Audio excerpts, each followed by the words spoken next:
Brandon Aiyuk and JD5 unfollow each other on Instagram. It's basically like breaking up.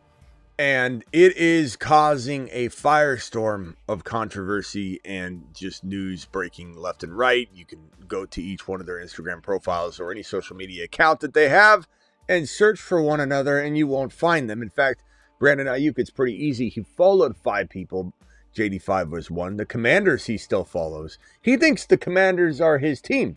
He even went so far, and I've got this on my Instagram. You can check it out on IG by going to thefantasyfootballshow.com, but you can listen to what he says. I'm telling you, Tom, also, you're on my team now. You follow my rules, he says. You're on my team now, and this is getting crazy. Then he takes a shot at JD5's mama by saying, follow your mama this or whatever the hell he's trying to say. No one really truly understands. But we're here on the 4th of July. I hear fireworks going on left and right outside. Boom, boom, boom. Hope you're all having a great 4th of July. Happy 250th. Let's draft tonight. Let's talk a little bit about Brandon Aiyuk in this situation, just a little bit. And then we're jumping straight into a best ball draft. Underdog. Promo code Smitty. Underdog will match your first deposit 50% all the way up to $1,000 in bonus credit. Just hit that link that's pinned in the live chat. The link is in the description of the video. And we will be drafting here shortly. The Fantasy Football Show begins right now, graveyard style. File on in. Live from the FantasyFootballShow.com studios. It's the Fantasy Football Show. Live! Monday through Friday, 8 p.m. Eastern. Smitty is also live whenever needed.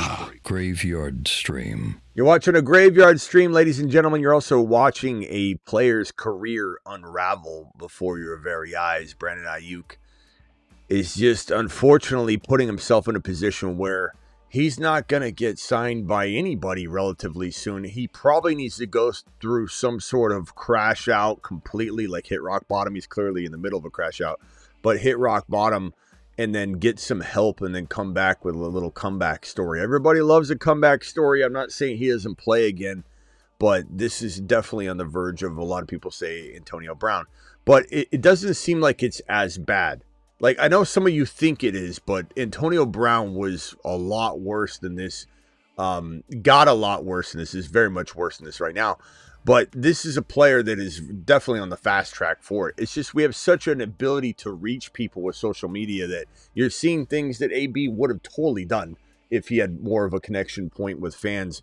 But this right here, if you remember the JD5 situation the other day, just yesterday, where JD5 was up, he's at the World Cup, he's up in his little press box, and somebody goes, F this, F that, you better not throw to Aiyuk, F Aiyuk. And JD5 looks down at the guy and just starts giggling. But it was a very weird laugh. Like, it almost looked like him and his buddies were laughing because someone else is trashing on Aiyuk.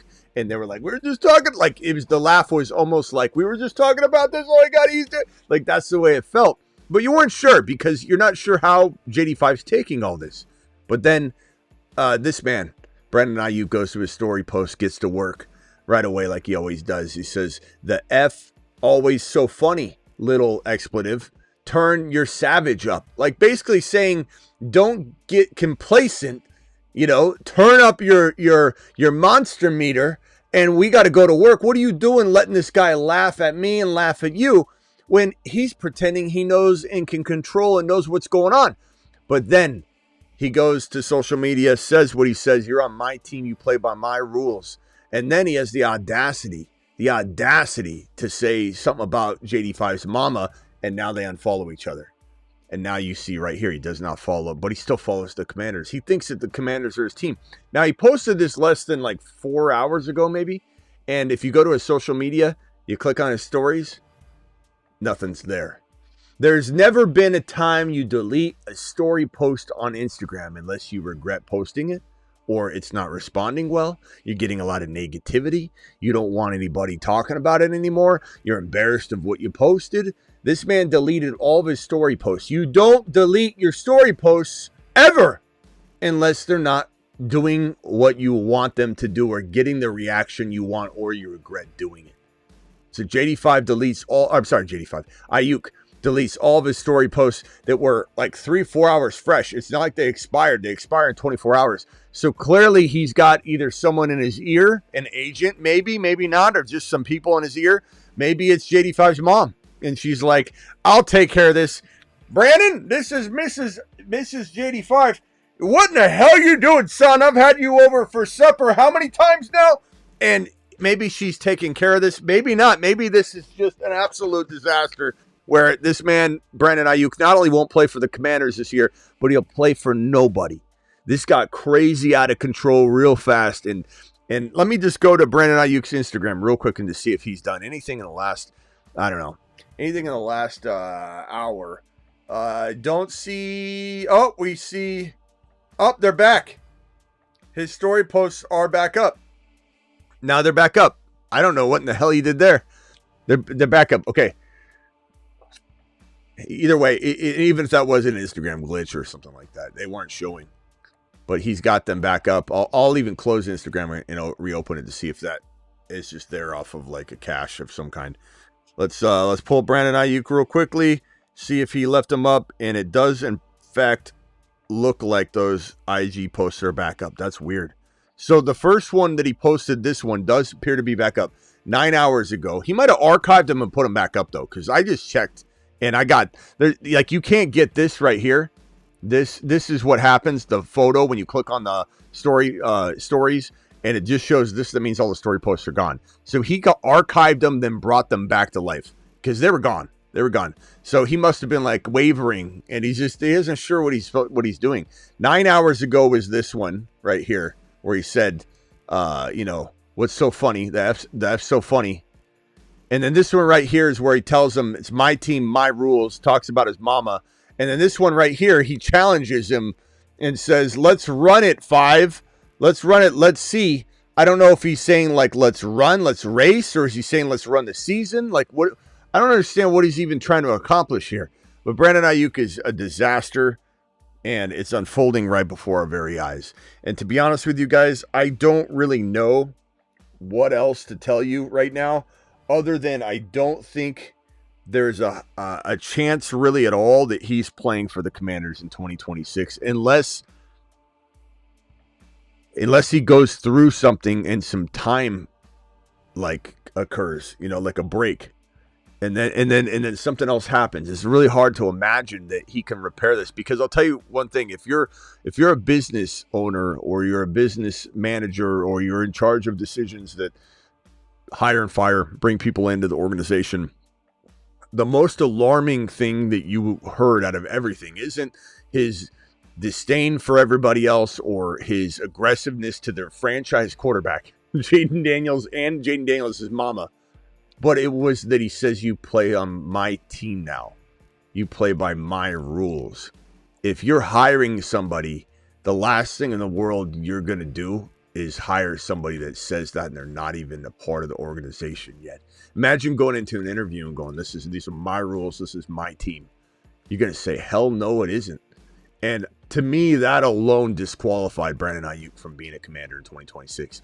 And I think he's going to find out the hard way. We talked about this the other day when I came out and said, there's a great chance, in my opinion, that Diggs gets signed, and then Brandon Aiyuk is unable to get to the Commanders. He's unable to get there. The Niners cut off his path and trajectory to the Commanders. The Commanders would have signed Aiyuk if the Niners had cut him in the beginning of all this and didn't hold on to him like they have in genius fashion. Listen, they've been absolute geniuses doing this. Then Brandon Aiyuk would be a Commander right now. I truly believe that. But cutting off his path has made him implode in front of the Commanders, in front of the Niners, in front of the world, and the Commanders now know who he is and know that the disdain and disruption and the negativity and the untrustworthiness that he brought to the table for the Niners is absolutely in play for them as well, when they weren't sure probably. Maybe he's just mad at Kyle and John and Jed York. Maybe he's just mad at them, and he'd be okay with us. We could take a gamble, right? Niners held on to him like geniuses, and now all of a sudden nobody's going to want him. This is getting bad. It's probably getting worse. He's crashing out. Looks like I don't know what he's doing or consuming in this video when he's talking trash about JD5's mom, but he is taking a sip of something. I don't know what it could be. Water. I don't know what it is, but he certainly doesn't seem like he's in the right state of mind. This looks like it's going to get worse before it gets better, and it's going to need to happen for him to find a home in 2026. I think this is more of a 2027 conversation, which means that I'm going to dial the hell back out of any Brandon Aiyuk drafting I do on underdog moving forward. And I think it was, at the time it was worth the gamble, and you still might get something out of it, but at this point you just kind of need to say it's not going to happen. And it's going to definitely be Diggs and then, go from there. So Diggs goes up in value if he goes to the Commanders. He goes up in value if he goes to the Dolphins. I mean, he goes up in value, period, because he's not on a team right now. But Diggs is certainly a guy you can kind of like think a little bit ahead and say, I'll take him and Antonio Williams together. Antonio Williams, Diggs could be a great combo. Even if Diggs doesn't end up a Commander, this could be good for you because you'll end up getting Antonio Williams in a better position because Diggs isn't going to impede upon him. And then Diggs is somewhere else like Miami, ready to flourish anyway. So you have two different pieces that kind of spread their wings in different directions. But if you draft Diggs and Antonio Williams in anticipation that they could play together, you're kind of covering yourself of getting something. So I really like the Diggs and Antonio Williams assumption cuff, we'll call it. So I'll open the phone lines here briefly. Dial in to the phone line. Call into the show. Call into the show. I got D-Money in the Rumble. I've got Shelly in the Rumble. Appreciate you guys. First one in the building over here in YouTube land was AMC, followed by Ty, followed by Jordan, followed by Barry, followed by Travis. Travis, happy 4th to you as well. Happy 250 to everybody. Happy 250 to everybody in the house. Happy 250. Let's get this phone line open. I think it was closed. I'm sorry, whoever's calling in, you're gonna have to dial one more time. I gotta open the phone line again. It crashed on me real quick. Okay, sorry, whoever was calling from the 202, please dial in again, and I'll answer your phone call and get you in the door here. There we go. It's Michael from San Diego.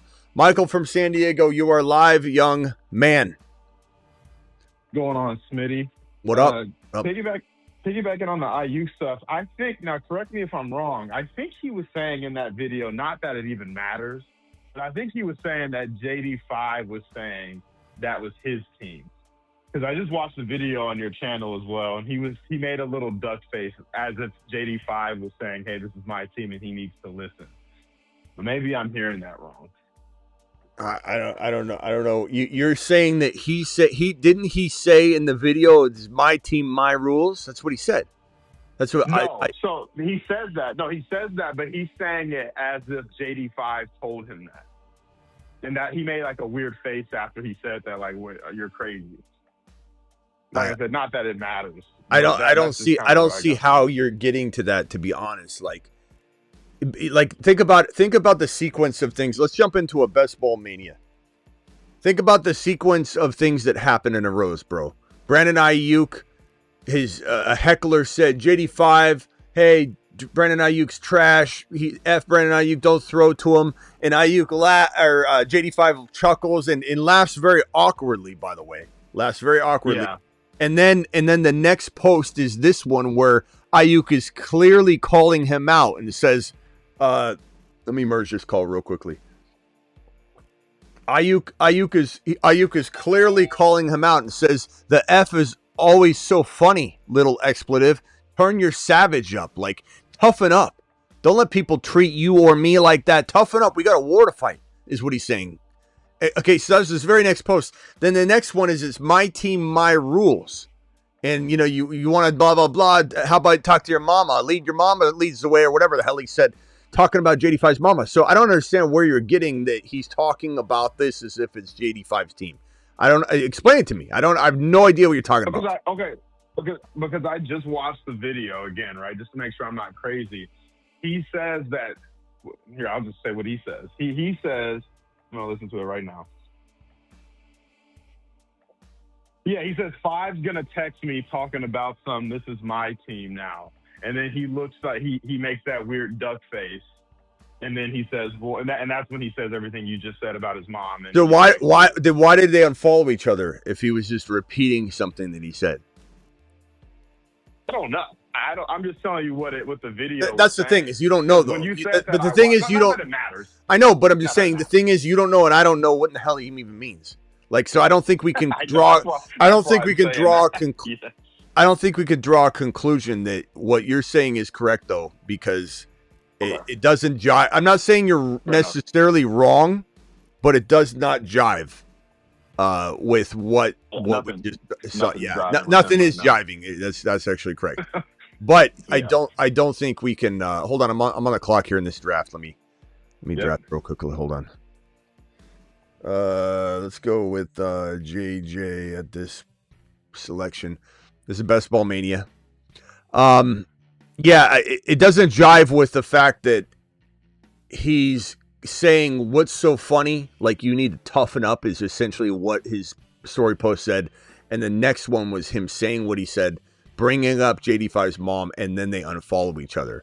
So it doesn't jive with me that he's just saying what JD5 says in a good way. And even if I'm wrong, he is trying to suggest that JD5 said that. He's still saying it in a mocking way. You know, for whatever reason, it drove JD5 into unfollowing him, and then Aiyuk unfollowed him. Maybe this thing maybe there is some sort of a little bit of misunderstanding in terms of everybody receiving it. And we find out that they're not beefing as much and they follow each other again or something weird, but it doesn't make sense, you know, is what I would probably say.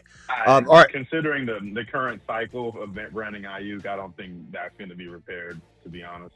Yeah, even if it is what you're suggesting, and of a few people saying maybe he's mocking him, saying like he's telling him it's my team, I make the rules, like calm down if you want to be on the team.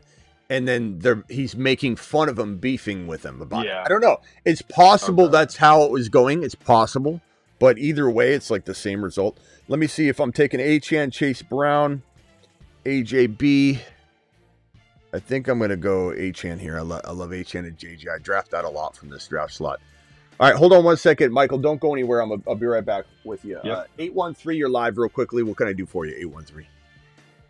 Hey, just wanted to ask, so I know you're not too positive about Pierce's ankle, and I just don't see that much target competition in Indianapolis. I mean, they have Josh Downs and Warren, but with Diggs probably going to the Commanders, I just don't see. Well, we don't know that, but who they could be bringing in. You know, I guess I would just say that is there a lot of room for him to get volume? Sure. I think Downs is probably better than you think. I'll be honest. Second, they could bring in Diggs. Like if they bring in Diggs, you know they're really worried about Alec Pierce's ankle or foot, ankle, entire leg. Alec Pierce is a concern for me. Just staying healthy, bro. So even if you're right about volume being available, does he stay healthy? We don't know. And second of all, Warren's going to lead the league in yards, probably receptions, and probably touchdowns. So whatever Alec Pierce does, it'll be under Warren. He'll be the number 2 there. You like Neighbors' injury situation more than Pierce? Yeah. Even if Neighbors sits, let's say, 3 weeks, which is kind of my expectation at this point. Not that I think it's a lock, but I think he doesn't go on PUP, which means they expect him to be back before the 5th game. Otherwise, you know, if you put someone on the PUP heading into the season, they're out 4 games. And then you have an extra body. The reason teams do that is so they can get an extra body and they don't have to like keep this player on the bench, you know, sitting there. But you're committing that they're out 4 games no matter what. That's why, if anybody wonders what the PUP is. So if you don't put someone on the PUP, that means your anticipation is that you'll get them back at least for that 4th game. Maybe the 3rd game, maybe the 2nd game, just depends. I think they don't put him on PUP, and they're not sure, you know, how that's going to be. But everybody making assumptions about whether he'll be good or not, or well, he won't be good until October. These people are running their mouth. They have no clue. Nobody does right now. The amount of days he still has to rehab could be astronomically good in his favor. And everybody has different paces and speeds with their recovery. He could have a remarkable last 2 months. And that's just anybody talking about how they know this or that, just run away. Anybody that says he won't be available till October, I would stop listening to them immediately. Let me see who I'm gonna take here. I'm gonna go Josh Allen here. JJ, Achane, Josh Allen. Early quarterback, or love late quarterback, love early quarterback, love it all. Don't love what's around here. I like Neighbors, but I've been taking Neighbors quite a bit. And so I'm going to back off a little bit on the Neighbors drafting just for, I'm going to hope he falls a little further, like to this 3-4 turn. And then I'm going to start scooping Neighbors up again. But I've scooped up Neighbors a ton. So I'm going to take Josh Allen here and see what we can build from this. What else you got, bro? And then I'll go back to Michael. Anything else?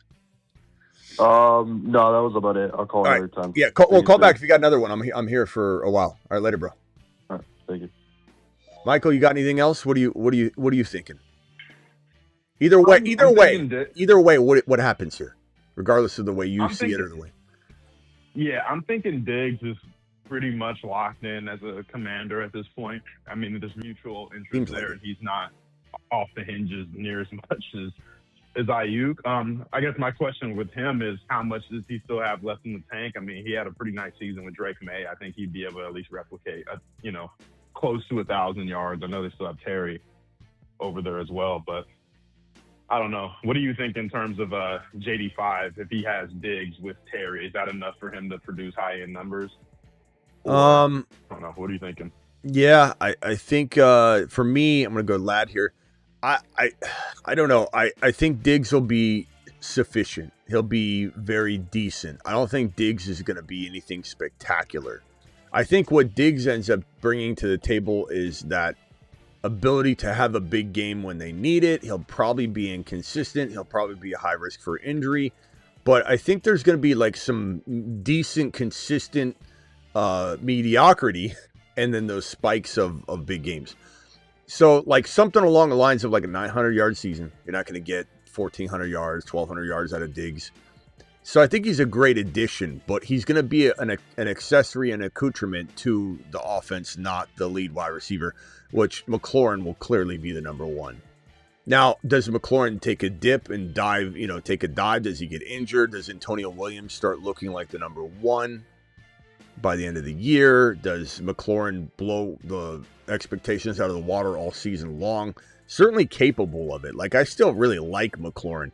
Sometimes I feel like I'm too down on him, but it's mostly because I don't like paying this price tag right here. Like I'm taking Mike Evans and McConkey every single time over McLaurin. If McLaurin were going at the 4 or 5 turn and I was able to get him as a wide receiver, like a 5th drafted player, 5.1, I think I'd be way back in on McLaurin because everything, as we keep saying, is about ADP. Everything's about ADP. So McLaurin would be nice there. Let me just answer these 2 super chats here. Is Achane still a top 10 pick if you get Barkley at 2? If you get Barkley 2. Barkley 2, not at 2. Barkley 2. So you're saying take Achane and at the end of 2 or at the end of 1 instead of drafting him at the top of 2? I don't hate it. I just think, it depends on where you're drafting. ESPN, Achane could have 10, 11, 12 value by August. I don't know. And I'd pay it. I think Achane's worthy of anything in the 11, 12, 13, 14, 15 range. And that's where he seems to be lingering. And I'm fine with that combo, Achane and Barkley. But I will tell you that I don't know that I love the running back approach as much as the running back wide receiver or wide receiver running back at this territory. So I would advise against going robust RB from the 11, 12 territory. I definitely advise going wide receiver. That's a suicide mission in fantasy football. So, wow, this is pretty good value here. I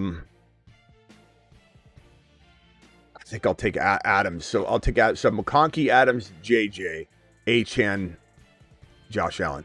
Finding myself doing a lot of hero RB, and I don't plan on that. I don't stick to it.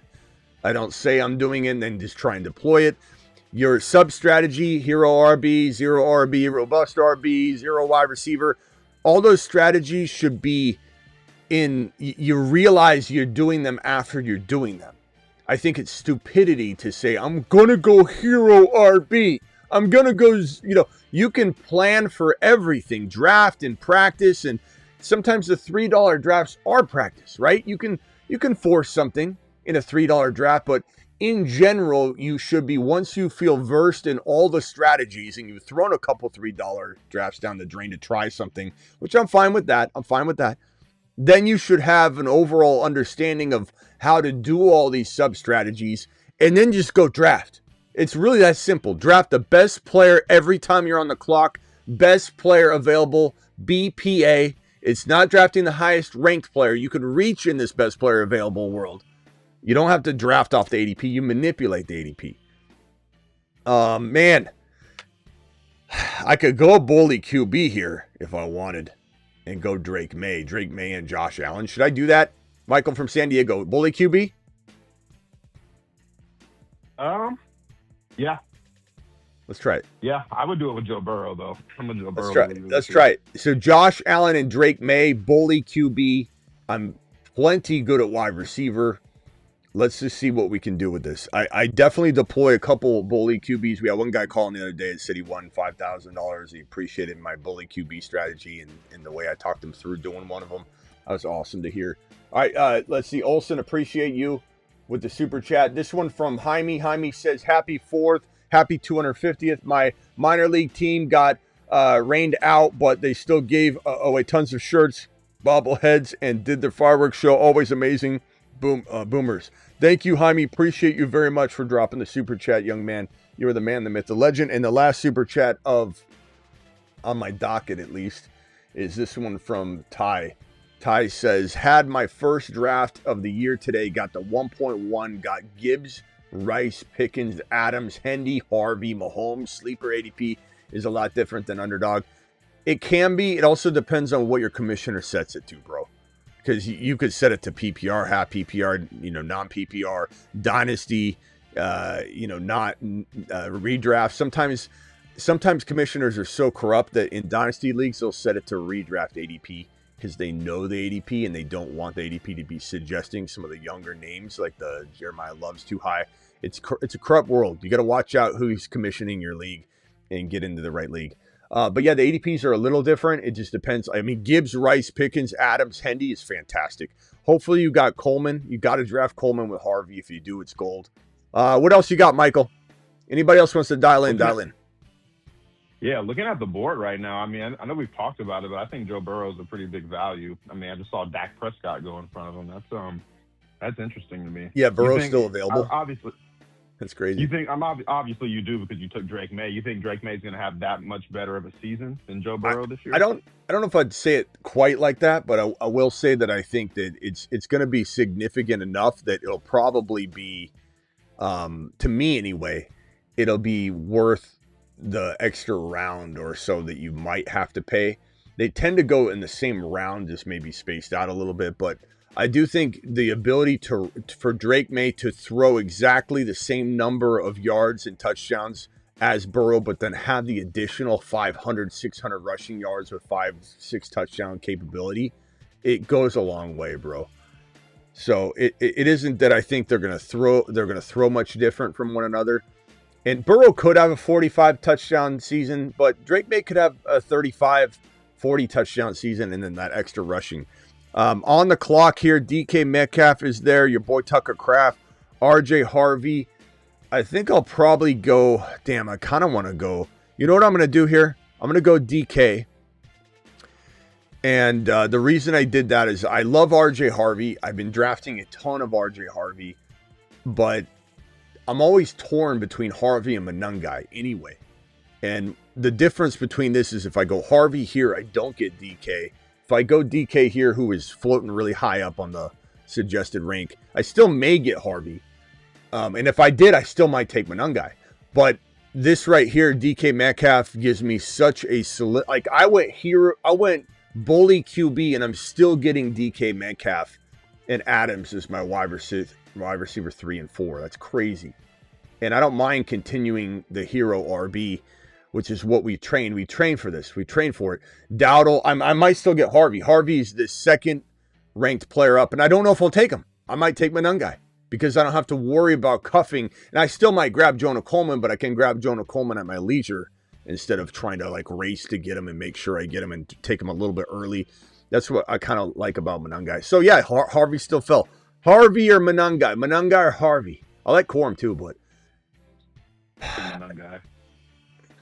The thing I like about the Harvey thing is like, you know you're getting. I'll just go Monangai. I'll go Monangai and Jonah Coleman get the best of both worlds. I think Monangai is going to rush for 1,000 yards this year. I think he's going to rush for 1,000 yards. I think he's going to punch in 8 to 10 touchdowns. I really do. I think Monangai's going. You think it's a Swift injury, or is it just he beats him out? I think it's going to be initially a Monty Gibbs type of situation, but because Ben Johnson is the one responsible for that. But it's going to be the inverse of it, whereas the Monty for the Bears is better than the Monty for the Lions, Lions, yeah. It's going to be kind of the roles are reversed. I think Swift has done a great job, admirable job, but I think it's definitely going to be flipped to where it's like Monangai's taking more and more over and Swift's fading more and more back. And I know that he didn't get hurt last year and he's kind of shaking the injury label off a little bit. I mean, credit should go to Swift for that, really, truly. But I just think Monangai is going to slowly start taking more and more. And it doesn't mean Swift has to vanish for me to get a 1,000-yard rusher out of Monangai. I think Monangai, if he rushes like 70 yards a game, he's going to eclipse it, I think he's very capable of getting 70 yards on the ground. And I believe there's going to be a lot of pressure on Caleb Williams this year. A lot of pressure, and I think Ben knows that. Defenses are going to have all kinds of film on him. If you go back and watch a lot of Caleb's, big plays last year that everybody keeps replaying, there's a lot of luck in some of those not getting picked off, especially those Green Bay Packer snags when you watch the replay. And it's like, how do these Packer defenders just allow this ball to float past everybody? And Caleb's getting all these all this credit for what was more a more amount of luck than anything else. But these defenses will be studying Caleb Williams and all of the mistakes that he makes, and they're gonna have to run the ball more than ever this year. So I think we're gonna see so much more running attack. The offense will be changed entirely. I mean, Ben's even said like every year's different. He's like, someone even asked Ben Johnson, "Do you have any momentum walking into this upcoming season?" He said, "None." He said, "There's no momentum. You lose people. You have to restructure. The whole team's going to be different." He's like, "You're just starting over." So that was kind of a real interesting thing to hear. Right here, Fannin. I love this pick. Fannin and freaking end of round 9. Woo! Doggy. So JJ, Achane, Josh Allen, Ladd McConkey, Devontae Adams, Drake May, Bully QB, and a 1 QB. DK Metcalf, Monangai, Fannin. And if anybody doesn't understand Bully QB, it's different than in non-best ball. In best ball, it's optimal scoring, so you can't mess it up. If I was to draft Drake May and Josh Allen in a 1 QB non-best ball grandma league with my buddies, I'd screw it up. It would be the stupidest move you can make because you can't pick which player is going to outscore the other. And in best ball, it's the highest player started for you. And so essentially the way that you look at it is that you're getting, let's say, 315 points out of one of those guys individually, just say. Well, if you have 2 315-point players and they're just crossing and weaving, crossing streams all year, you're getting the highest score each time and the lowest score gets kicked out. You're going to have 450 points instead of the 315. And so you're getting so many more points at the quarterback position using the Bully QB strategy. And it's the same thing can apply to tight ends. You can grab Kyle. I could have grabbed Kyle Pitts if he was still there with Fannin and kind of do like a miniature Bully tight end approach. But he was taken, so we don't need to go that route. I could take Kyler Murray here and have JJ and Kyler cuffed and have a real nice 3 QB situation here, but I don't necessarily need to do that.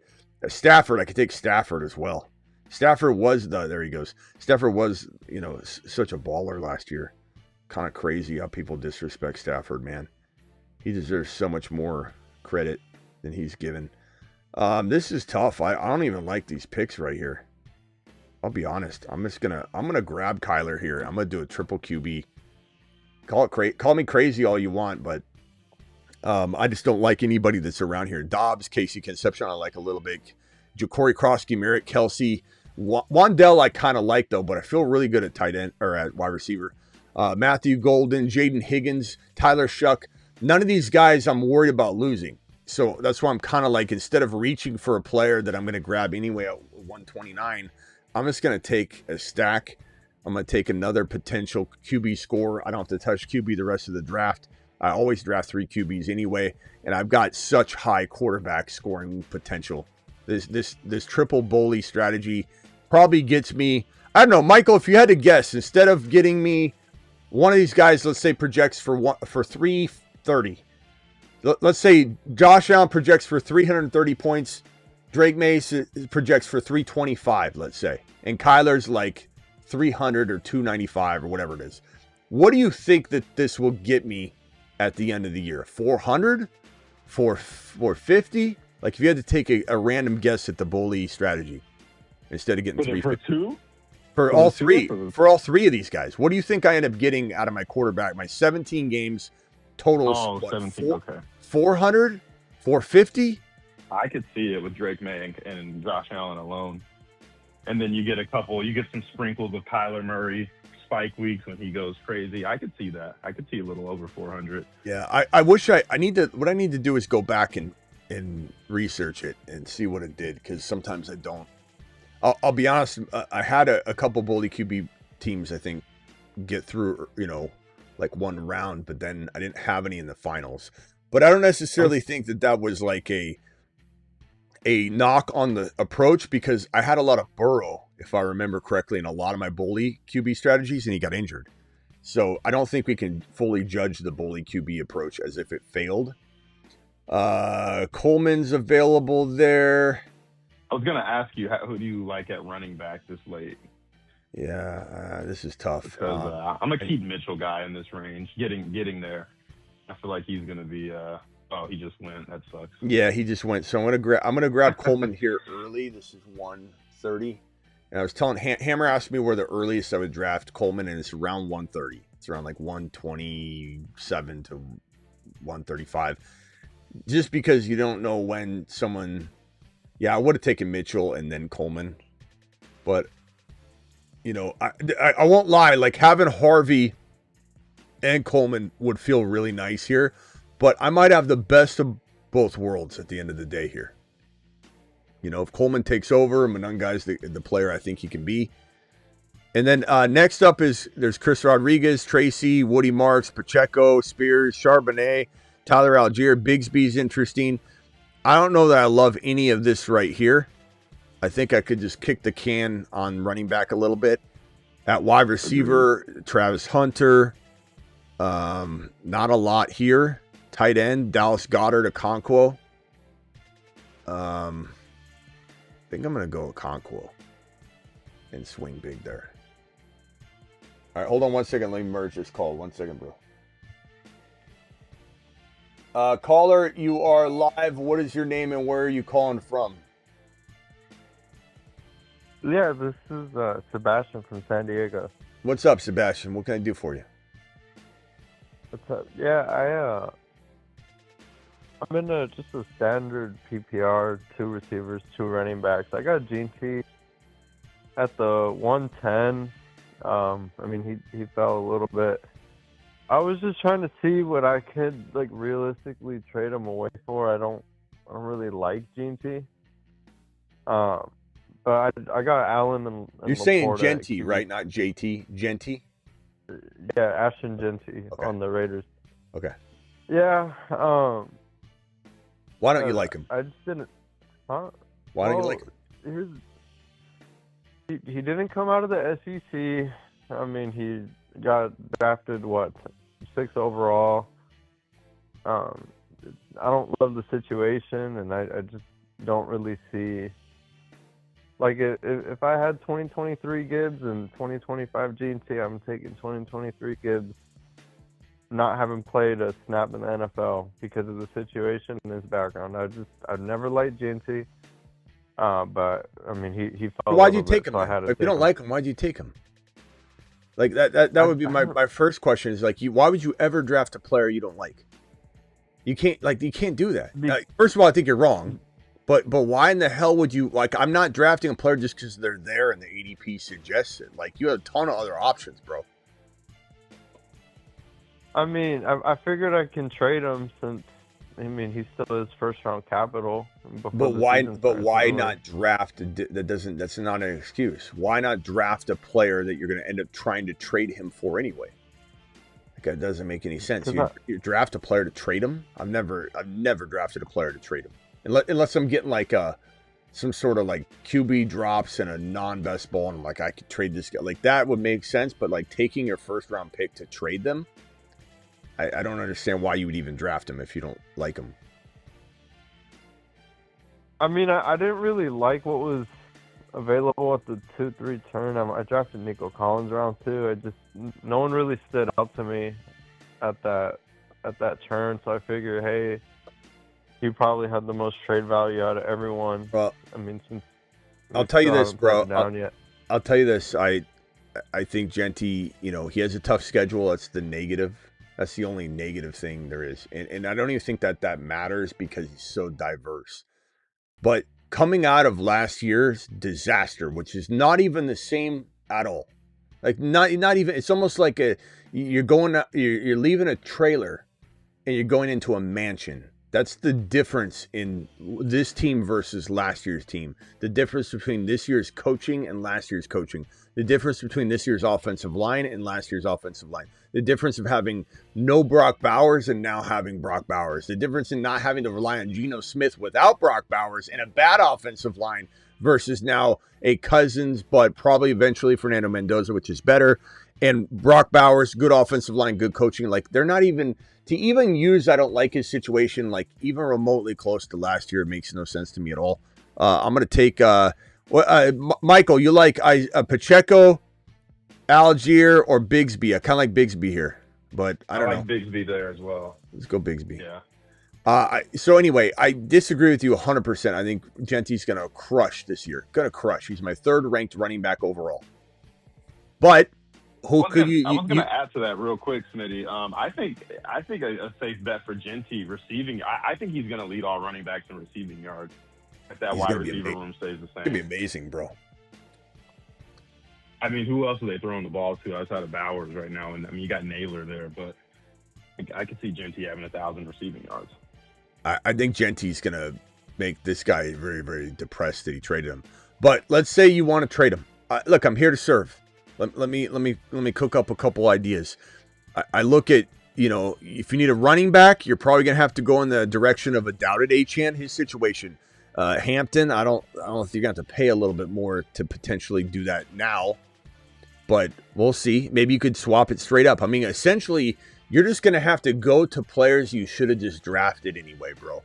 That's the problem that I have with this situation that you put yourself in, is that you should have just drafted Hampton. You should have just drafted Achane. You should have just drafted a player that you're about to go trade Genty for straight up and not put yourself through this entire mess. Like, just don't draft players you don't like. Don't do anything because you think you're going to be able to make a trade.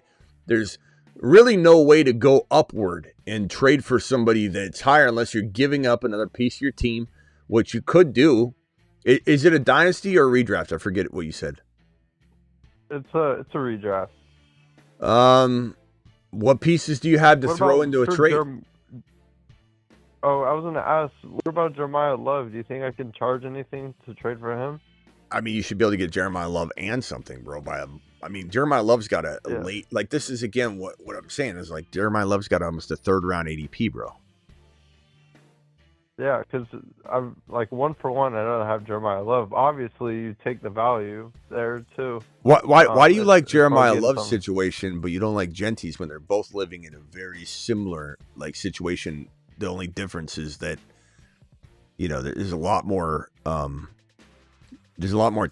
You could say, I don't want to say talent around the running back position. Bowers, is a lot, but McBride and MHJ and Michael Wilson, and like, I like that, but like, what makes you think that Love's in a more secure situation? And I love Love, and I love his situation. I don't agree with people, But that's head scratching to me that you hate Genty, but you love Jeremiah Love. Just because of how much cheaper he is, and just for I feel like there's How just much a lot cheaper less he is. risk for what you're buying into, huh? But you've already drafted, so tell me what you think you're gonna get with Jeremiah Love. Go to the Jeremiah Love owners team and read it off to me, and let's see if we can concoct a trade that even I like, even though I love Genty. Let's try and do that. Let's try and solve your problem and make me happy at the same time. Then it's a win-win. Because right now I'm not happy at trading Genty, but you want me to help you trade him? I'll help you trade him. But let me hear this guy's team. All right, it's got Chase, it's got Love, it's got CD, it's got Laporta, it's got Joe Burrow, it's got DK, it's got it's got the Cowboys defense, and it's got MHJ on it. This is the starting lineup. All right, hold on one second. Let me just draft real quick, bro. Damn, I'm going to time out. Nope. Okay, so Jamar Chase, Burrow, Love. He's not breaking up this combo, I can tell you that right now. Love, you see, what wide receiver do you have that you could upgrade CD into? This is the only way I could see it. You get CD. Okay. I mean, I got Nico. I like Nico, though. Yeah, me too. So what else do you have? Nico and who else? Pickens. I like Pickens, too, though. Damn it.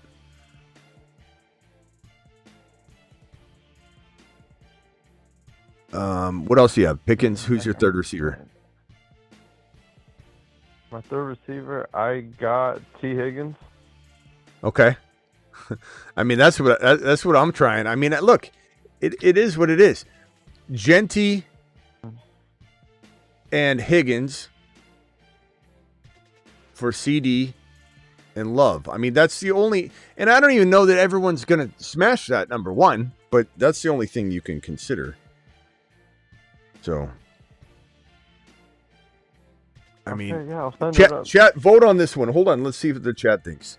Would you trade Love? This is redraft. It's not dynasty. Vote on this one. Michael from San Diego, you like Genty and Higgins in redraft better than CD and Love? No, I think the drop off from CD to Higgins is too big. Okay, so you take Love and CD. Okay. Yeah. Chat, vote on this. I think we cooked up a good trade.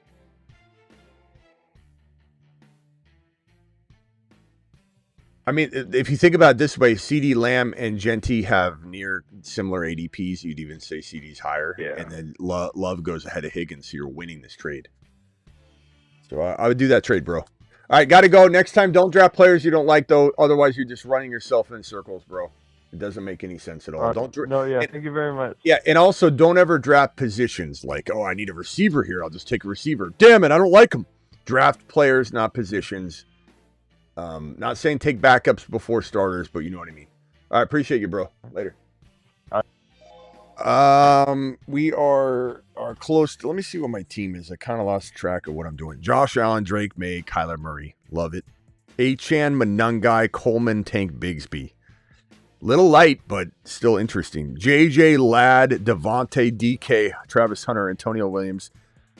I need some running back shots in the dark. Braylon Allen. You know, I might just do my. Man, they just sniped me. I might do the Jordan James, Kalen Black. I'm just gonna do it. Give myself that because this team right here, it may not win if I don't get Jordan James and Kalen Black to do something. I mean, I still could, but if Jordan James and Kalen Black become Mason and Grendo the year that we had that happen, then I think it could be a team that balls the hell out because I've got such I've got such good wide receiver and quarterback and tight end depth in this team. This team is just loaded.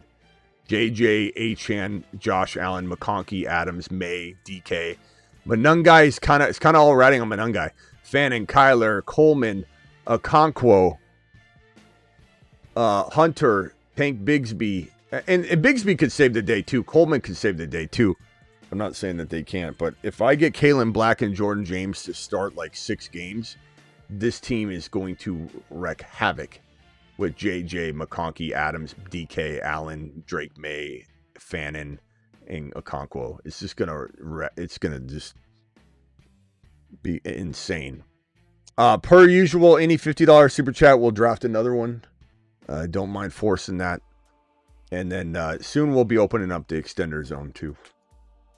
Anything else, Michael? Anything on your mind? Anybody else wants to dial in? I think we have a... Yeah, we got the phone line's cleared other than Michael. Anything else, bro? Any other topic you have?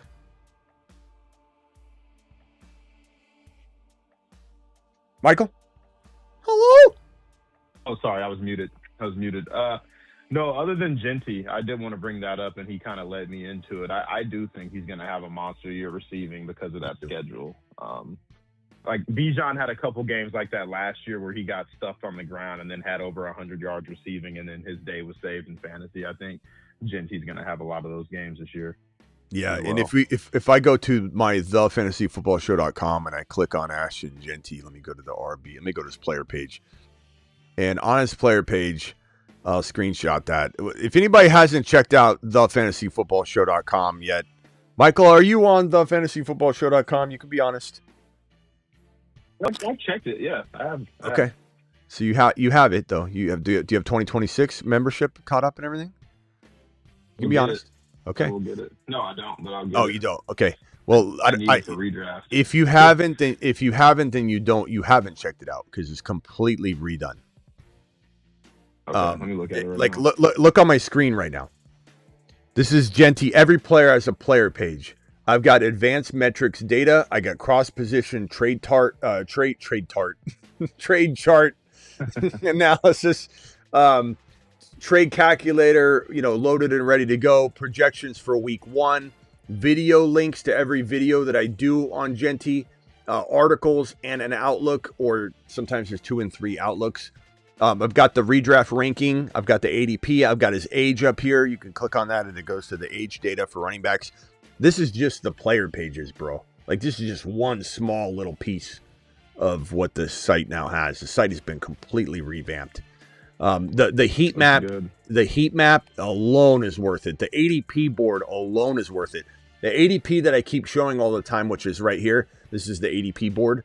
This right here has a good picks and bad picks toggle that you can click on and off to see which are my favorite picks and which are the picks I don't like. Let me see if I have that. I think I have it right here. Yeah, so if you click on the good picks, you click that toggle on. This is against my ranking. So this is the ADP. This is not my ranking, but my rankings are suggesting that these are the best values in fantasy. And then if you click the bad one, it'll show the bad ones. And then if you go to list view, you got a whole bunch more data. But this alone is worth the cost of entry. So let me circle back over to, okay. So what I was trying to get to is look at this advanced metrics box on the right hand side of Genty's profile. Tackles for loss, he was first in the league. Okay, that's a very important number because that will not replicate this year. The fact that this man was tackled for loss more than any running back in the league suggests that his offensive line was trash. The worst in the league. And when he's third in broken tackles with the worst offensive line and most tackles for loss, but that problem's been solved, what do you think's going to happen in 2026? Like, these two numbers alone should tell you a story that has you telling your kids chupacabra stories that involve Genty being the chupacabra in 2026, where everyone's going to be running scared away from this guy because he's no longer going to be last in the league in tackles for loss. They bring in the best center in the league. They're revamping everything, brand new coaching. This is going to be an absolute just masterclass in flipping a team from bad to good. But tackles for loss is going to go away. Breaking tackles, this guy's third in the league. Receiving touchdowns, third in the league last year in an awful situation from an awful quarterback. Yards after contact per reception, fourth in the league. 50-plus yard runs, fifth in the league. Target share, sixth in the league. Yards after catch, sixth in the NFL. Rushing attempts, seventh. And I think it was receiving touchdowns. Let me go back real quickly to Genti's profile and load more, because I think it was receiving. Yeah, let me grab this entire box real quick. This is his entire advanced metrics box. Let me throw this up on screen real quick. Hold on. There we go. He was receptions. He was seventh. Red zone targets for running back, seventh. Targets for running back, seventh. Or targets, yeah, for running backs, seventh. Attempts, seventh. Receiving yards, 10th. I mean, just the list goes on and on and on and on. And he had 5 receiving touchdowns. You know, like on top of all that, didn't he? I think he did. Yeah, that's my point. Yeah. So, I don't know, bro. But anyways, check out thefantasyfootballshow.com. It's gonna be I'm gonna get a membership. Once my pockets recover from 4th of July spending, absolutely. Yeah, bro, you're gonna love it. This site is so incredible this year. The heat map is insane. Let me pull up the heat map. Let me pull up the heat map. Name a running back. I'm gonna go to the start bench calculator. Name somebody. Derrick Henry. Derrick Henry. Let's look up Derrick Henry. Look at you, Derrick Henry. You're so loyal to him. So loyal to Derrick Henry. So when you run a start bench calculation on Derrick Henry, and you can pit other players against each other, and it'll rank them based on the result of the start bench calculation. So you can put like 5 players in it, 10 players, whatever. But you could just run one player and just get the data. So this is the data on Derrick Henry. Week 1, 65 yards, 1 rushing touchdown, 1 reception for 7 yards, 14.2 fantasy points. Week number, these are his 3 current matchups. 6 toughest team against the run in week 1 against the Colts. This is off of my strength of schedule, which incorporates a lot of different components, not just record or some BS. It's all numbers and statistics. In week 2 he faces the 10th toughest, and then in week 3 he faces the 27th toughest, which is an easy matchup. And then his playoff schedule is 24th toughest in the league, which is not, that means it's not tough. When you get into the top 10, it starts saying best. But 3rd easiest in week 17. It's a pretty decent matchup. So 11th, 16th, and 3rd in terms of his playoff schedule. But this is pretty awesome. And then when you go to the heat map, the overall heat map on thefantasyfootballshow.com, and pull that up, it loads for RBs initially. You can then isolate to playoff matchups only. So it give you the playoff matchups, or you can, filter down by different, you can do season or weekly. But here's the heat map right here. Javonte Williams has the easiest schedule in the National Football League on the ground. Monty has the 2nd easiest, which is really, really nice if you're this is week 1. My apologies. Week 1. That's week 1. You can see the green in there. I'm sorry. Why did I even notice that when I was saying that? I'm like, Monty doesn't. It's Gibbs. It's Gibbs. What am I saying? Hold on. Let me screenshot the season.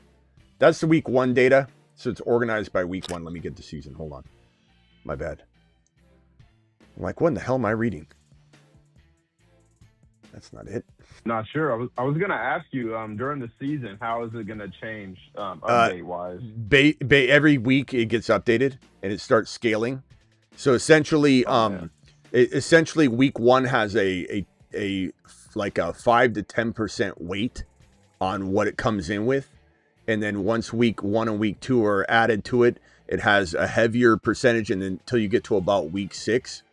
About week 6, it starts to establish as like an 80-90% weight of what to expect. So everything's going to shift. All these numbers will change. And so a team right now might have the worst playoff schedule. They could have the 15th easiest schedule come the playoff time. Sorry. So here's the season schedule. It's not just based on week 1, which I had. Gibbs as the easiest schedule. Sorry, Monty owners. I know when I was reading it, you were getting all excited. Javonte Williams has the 15th. He's right in the middle of the pack there. But Monty has the 5th easiest, which is why I didn't like compute right away.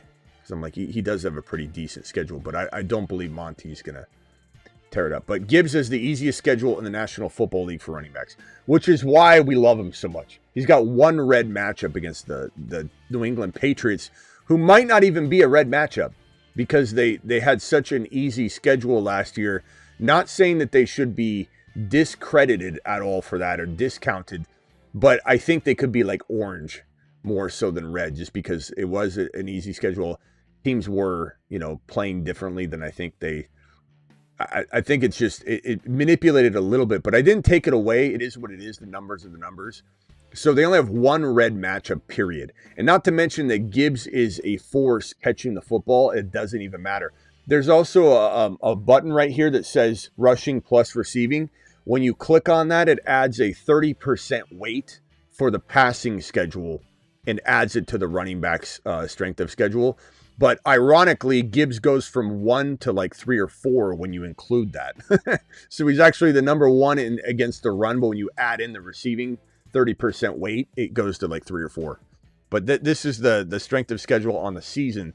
And then if you on thefantasyfootballshow.com select playoffs only and then screenshot that, I'll screenshot that bad boy and put it on. This is where it gets crazy because you start really looking at players like Barkley, who has the worst schedule in the National Football League in the playoffs. And it doesn't look like that's going to change too, guys. It's not one of those things where it's like, well, does it get better? Not for Barkley. Not for Barkley. Here's the top part of that. So Claiborne, who I assume is going to be the starter in Minnesota by that time. That's just my estimation. I like Claiborne a lot.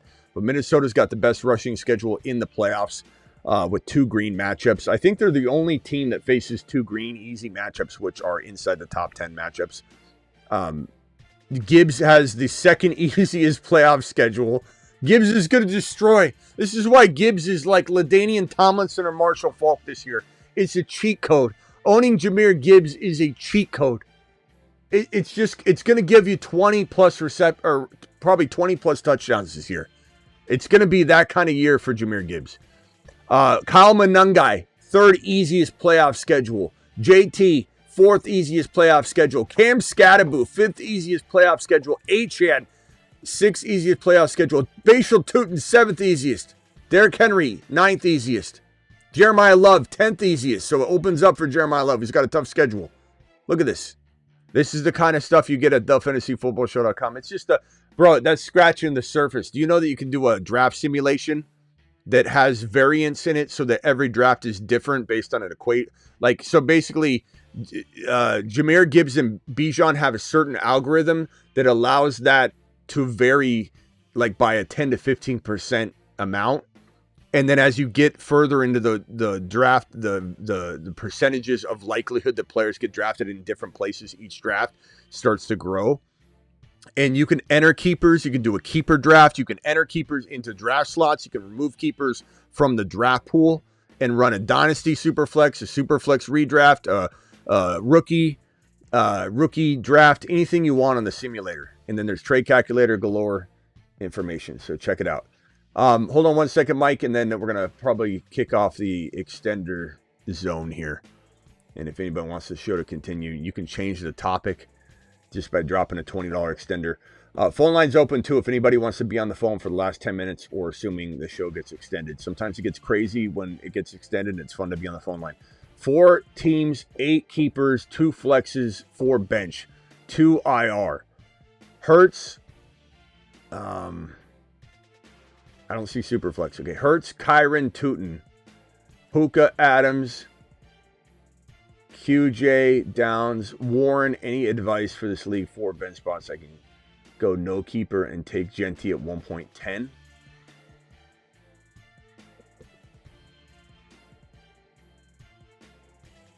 Man, I mean, no keeper means you wouldn't have Puka. Like, I'm not following there. Love at 2.5.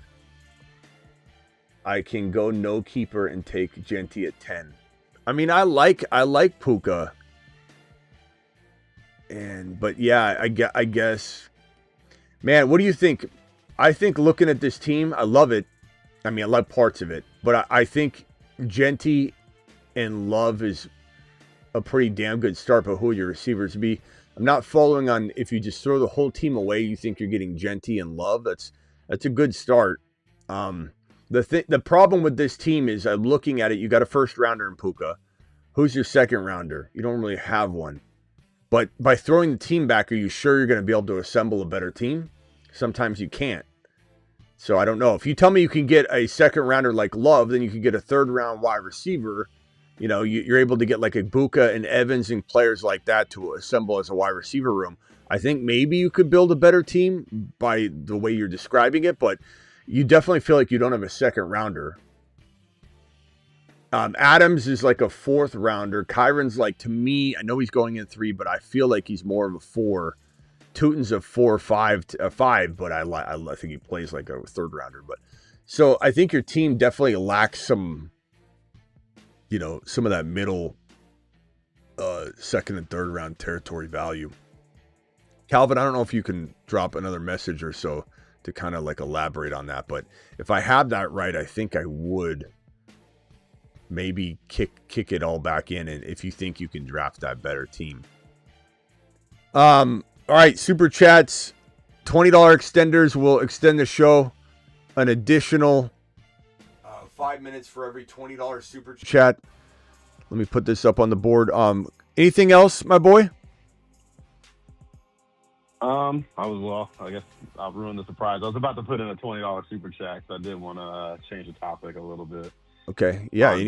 On Carno Tate's value, because I like his value looking at redraft right now. Is he, correct me if I'm wrong, 5th round? Or where is he going? Carnell Tate, let's pull the ADP up and take a gander at it and see where it's going. So yeah, any $20 super chat will extend the show. 9 minutes left. Any topic you want, you drop an extender, tell me what you want the topic to be. It's basically your 5 minutes. So every $20 super chat extends the show 5 minutes. And Mike from San Diego drops the extender. We are going another 5-minute extender. The show has just been extended 5 minutes due to a $20 super chat. Welcome home, Columbia. Beautiful. Bruce, hang tight. Just keep yourself muted real quickly. Let me send this over to. I'm just gonna put 15 on it. Okay, so 15 minutes. Thank you, Michael. Appreciate you dropping the $20 super chat. If I go to ADP data and take a gander at what we're looking at here, you said Tate 5th round. You're talking about redraft or dynasty? Redraft. Yeah, so end of 5. So we're talking about he can fall to 6 pretty easily. I don't mind it. That sounds like all the risk is baked in for him there. And I think so. The upside's all there. I think that you could define it that way. I think the only thing you would want to know, the only thing you would say, I would say, is like, do I like BTJ on a rotational basis with Tate? Yeah, I do. Do I like a couple Tyson shares once in a while? If I'm drafting this Tate all the time and I say, hey, why don't I take Price? Why don't I take Tyson? Why don't I take BTJ? Why don't I take Warren? The other problem that I have where I'm not drafting Tate very much, and it's not because I don't like the value, it's just I love Burrow's value, JD5's value, Drake May's value more. And only if I go earlier quarterback do I find myself going, you know what, maybe I don't want to go bully QB or do this or that. And then I do say, okay, BTJ I've drafted a lot. Let me just go Tate. I don't mind Tate's value at all here, but do I like some of these other players as much or a little bit more? Yes. No, that's fair. I just think for the upside, 5-12, early 6, that's good for me.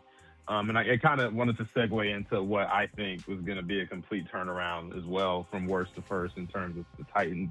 I'm biased, I know. I'm a Titans fan, but just from what I watched last year with Cam Ward down the stretch, I don't think a lot of people actually watched his games. He corrected a lot of the mistakes, and getting Brian Daboll in, who made Malik Neighbors also really good in his rookie season. I don't know. I just feel like there's a lot of upside with Carno Tate at that range.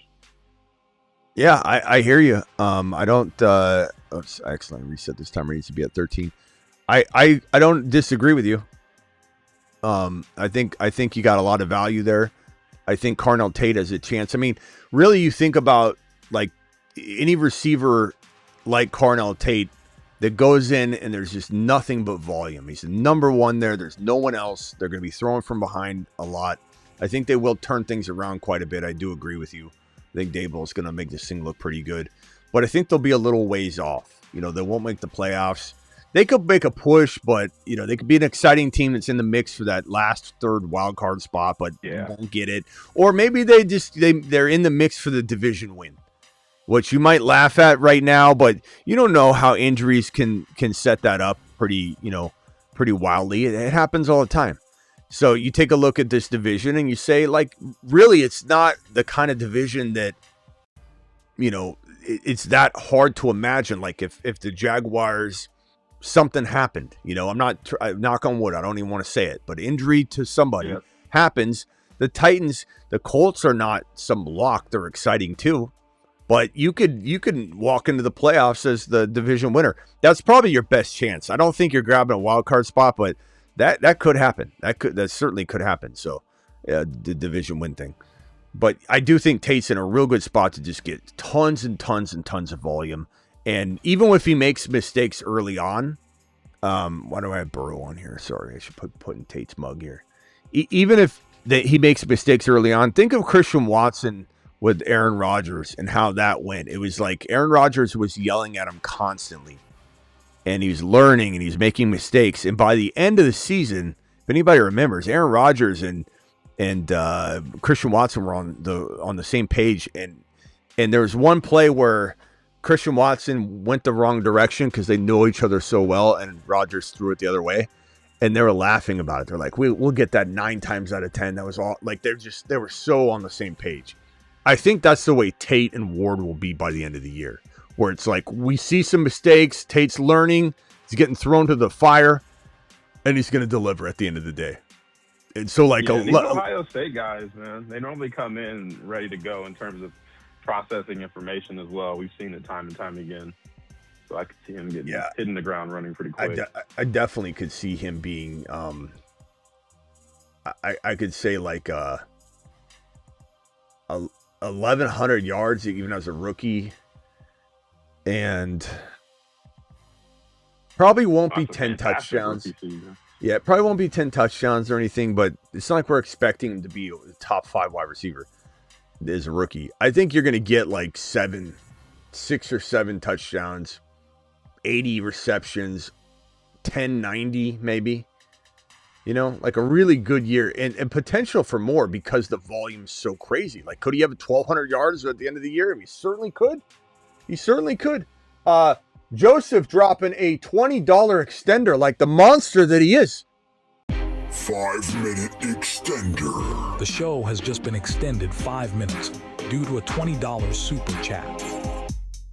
Welcome home, Columbia. Beautiful, beautiful. So we're at 14:35. Let's see what Joseph's new topic is. And if you want anything else on that topic or anything else, Michael, as soon as we get through this topic, just hit me with it, and we'll go into that. Yep. Kai Lemon, the best rookie receiver by a mile. I always hate to have a super chat like this that I disagree with, because the man comes in and extends the show. I'm all excited and amped up, and I appreciate him no matter what. Joseph, I appreciate you no matter what, guys. Mashed potatoes! I appreciate you, but what I'm about to say is unfortunately going to be, disagreeable chatter. I don't agree at all. I think Makai Lemon's not even the 3rd best receiver in this draft class. But it doesn't mean you should, I'm wrong all the time. This could be one of those things I'm wrong on. I'm going to be wrong on a lot of stuff. It happens. But I don't think I'm wrong on this one, bro. I think that this is a guy that's too small. He's not fast enough. He's quick, but he's not fast. He plays the slot. We have literally almost near zero examples of players that play primarily slot walk into the league and thrive. It just doesn't happen. You can count them on one hand. So the pathway for him is very, very, very narrow for him to get through. And you can't give me more than the amount of players that are on one hand of examples of players that come out as a primary only slot wide receiver, come in, play slot in an offense where They're literally going to re-sculpt it to run. And your quarterback just lost AJB. And you could say, oh, well, that's good. There's targets. But this is a quarterback that struggled to throw for 2,900 to 3,000 yards with AJB and over 21 touchdowns. He struggles. How is he going to produce enough volume for this guy in a slot rotational role where they're playing more two wide receiver sets and formations where this guy's not even touching the field in those cases? How is he going to deliver? And you might say, okay, I agree with you. It could be stop and go, but I think he's the most talented of the group. I still disagree with that because I didn't like him going into the draft. I think I'd rather have Chris Bell. I would rather have Chris Bell, who's not even healthy, than Mekhi Lemon on my NFL team. I'd rather have Malachi Fields on my team as an NFL owner. I'd rather have Chris Brazel. I think all those guys are more talented than Mekhi Lemon.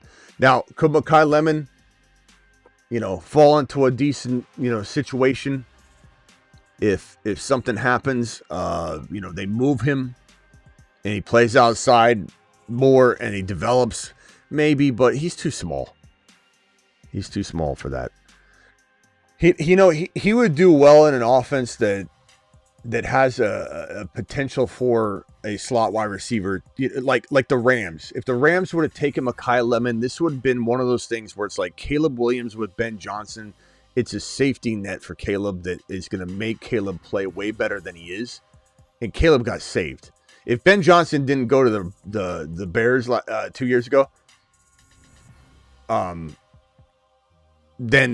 year, we wouldn't have Caleb Williams. The conversation would be, is he done? Or is this his last chance year before they move on? Like Caleb we would not be talking about Caleb in the same context at all. Ben Johnson is saving him 100%. And if Lemon went somewhere like that, like the Rams almost drafted him, McVay wanted him, that could have changed everything for Mekhi Lemon. I'm not saying I would have loved him a ton as a rookie, but it definitely would have given him a shot, potentially. Go ahead. Let's see. Let me get Travis in here real quickly. And I think that Bruce is still here. Bruce, I'm sorry about keeping you on hold. Bruce, you're live. Hey, Smitty, you kind of answered my question with the Mekhi Lemon because I was just going to ask about Hurts and him losing AJB, but where do you rank him on your list? Would you start him? Would you say, hey, I'm going to stay away from him this year? Of who? Of who?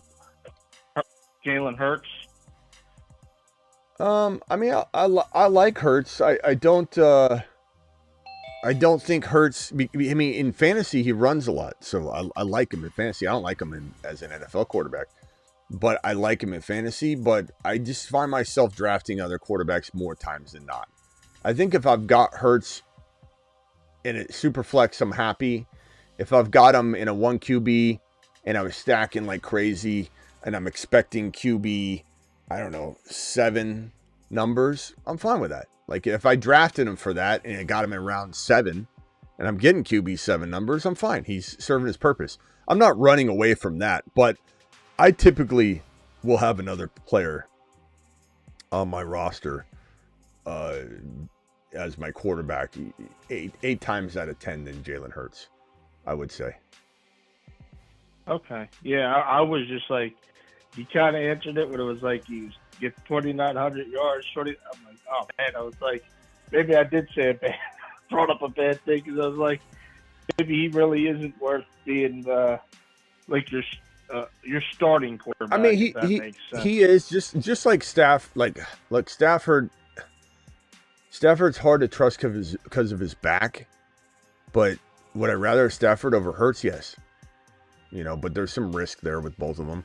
Would I rather have Baker Mayfield or Bo Nix or Jalen Hurts? I think I'd probably gamble with Hurts, because of the rushing potential. But there's a real chance that Nix and Baker both outscore Jalen Hurts. I mean, Jalen Hurts He's been injured too the last couple of years, and the tush push is mounting. These injuries are getting the wear and tear on Hurts with the tush push is unstated. Nobody really talks about it. Nobody really knows about it. Why? Because Sirianni doesn't tell the media the truth when it comes to injuries, which has been pretty much proven. when he was like, remember when he said Hurts is hurt, and he got banged up, and then somebody whispered in his ear, and I forget who it was that did that, and probably just someone on staff, and then he goes, never mind, he's not hurt. And everyone's like, whoa, wait a minute. He's like, nah, he's fine. I misspoke. Like they don't talk about it. Hurts is the injuries are mounting, but Hurts hasn't been a top 5 QB for a little while now. I think he was Travis. Do you remember what you're live, by the way? Do you remember what Hurts finished? It was like QB 9 and QB something. And it's like he's been hurt 2 years in a row, wasn't it? What is it, Travis? QB 9. 8 or 9, depending on your scoring. The 2 years before that, he was 2 and 3, and then in 2021, it was QB 9. So, 8 or 9 is where you're looking at for him. I think that's he's what you said. So he's good. Yeah, 7, 8, 9. I mean, that's startable. That's top 10. Yeah. Yep. But where are you drafting him? That's the only question. Travis, while you're live, anything else you wanted to touch on? Yeah, I just like Lemon. I think in fantasy, his ceiling is a wide receiver too. And a guy like Concepcion, you've heard the Zay Flower comps. I saw one with Stephon Diggs, and so I could see Concepcion having seasons like Diggs did before he gets a great quarterback, 900, 800 yards, stuff like that. And then he gets a good QB and can go from there. But I'd take him over Lemon for sure.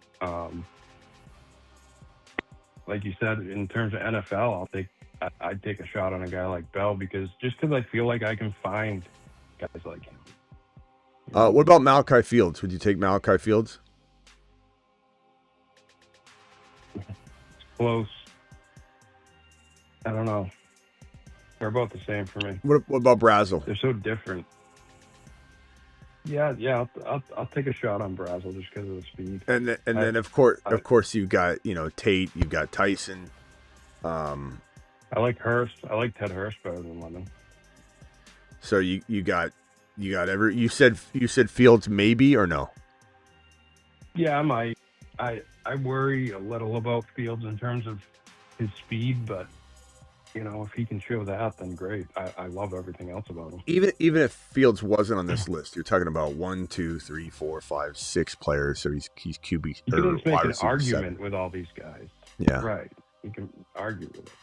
And I agree. I agree with you. I just think Lemon reminds me of a lemon, but Lemon reminds me of everybody like Denzel Boston. You could even make an argument, but he reminds me of Deontay Johnson, Michael Pittman Jr. Just the list goes on and on of these guys that people try and prop up that don't deserve to be put in this situation. It's not Mekhi Lemon's fault. And when people think I'm a Mekhi Lemon hater, I'm not. I'm a hater on the pedestal people put some of these players on because you know why they put them on there? Because they got them in Dynasty. You need him to be an elite player because you've been holding on to him or you drafted him, like in terms of Deontay and Michael Pittman Jr. But I just keep screaming from the rooftops. It's never going to happen. Mekhi Lemon's not a wide receiver 1 in fantasy. He never will be. And now, if your expectation was good enough, you wouldn't be putting me in this position where I got to talk down a guy that I don't really want to talk down. I'm not mad at him. I don't hate him. I think Lemon serves a purpose, but why in the hell do people think Lemon's a wide receiver 1 in the making? It's a ridiculous notion. And those same people usually talk up Devontae Smith. How are you going to get both of this from a guy that can't throw for 2,900 yards and 30 or 21 touchdowns? It's an asinine conversation. And the people who generally stand up for him, Lemon, and say he's a wide receiver 1, keep saying, "Oh, he's Amon-Ra," or he's like JSN, and he's not. And like Bleeko or Blecko in the chat, calling him small and he can never make it, it's crazy. He is small. He's smaller. And whoever said he can't make it just said he wasn't a wide receiver 1. Yeah, I've never once it's said all or Lemon. nothing with Lemon people. Yeah, I never said anything about Lemon being bad. I didn't say he wasn't an NFL wide receiver. I didn't say I wouldn't even draft him on my team if I'm an NFL owner. He's just not, the expectations wrong. Right. And, just like it is for Devontae Smith at 3.1, which his ADP has gone from 3.3 climbing to 3.1. There's going to be a couple days here in the next, I don't know, 3 or 4 or 5 days maybe, where I think Devontae Smith creeps into 2. I think he'll fall back out to like 3.5, 3.7. We see people float up for a little while, people get their fix, and then the ADPs float back down.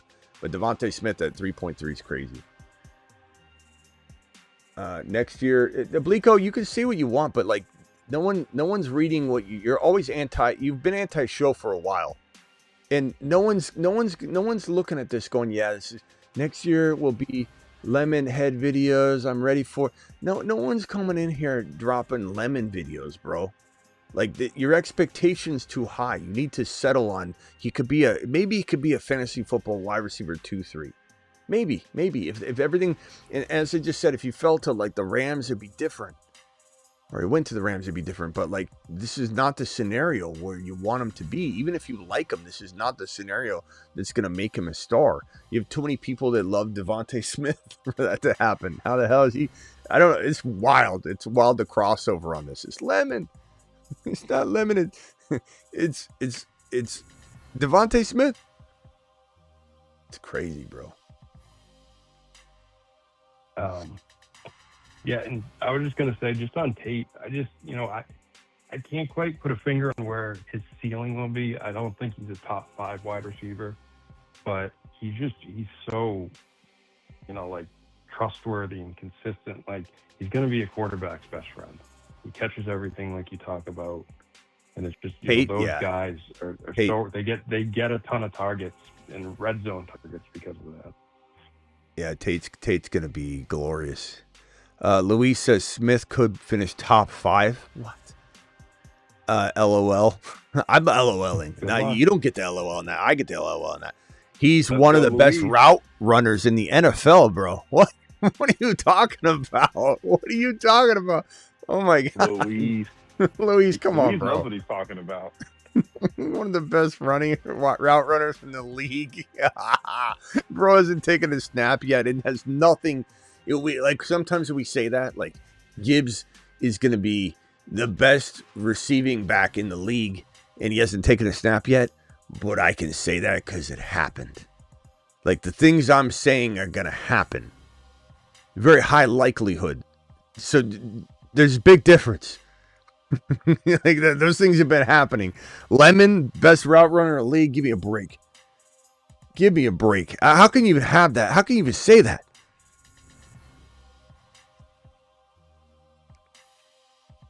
All right. Yep. We are now entering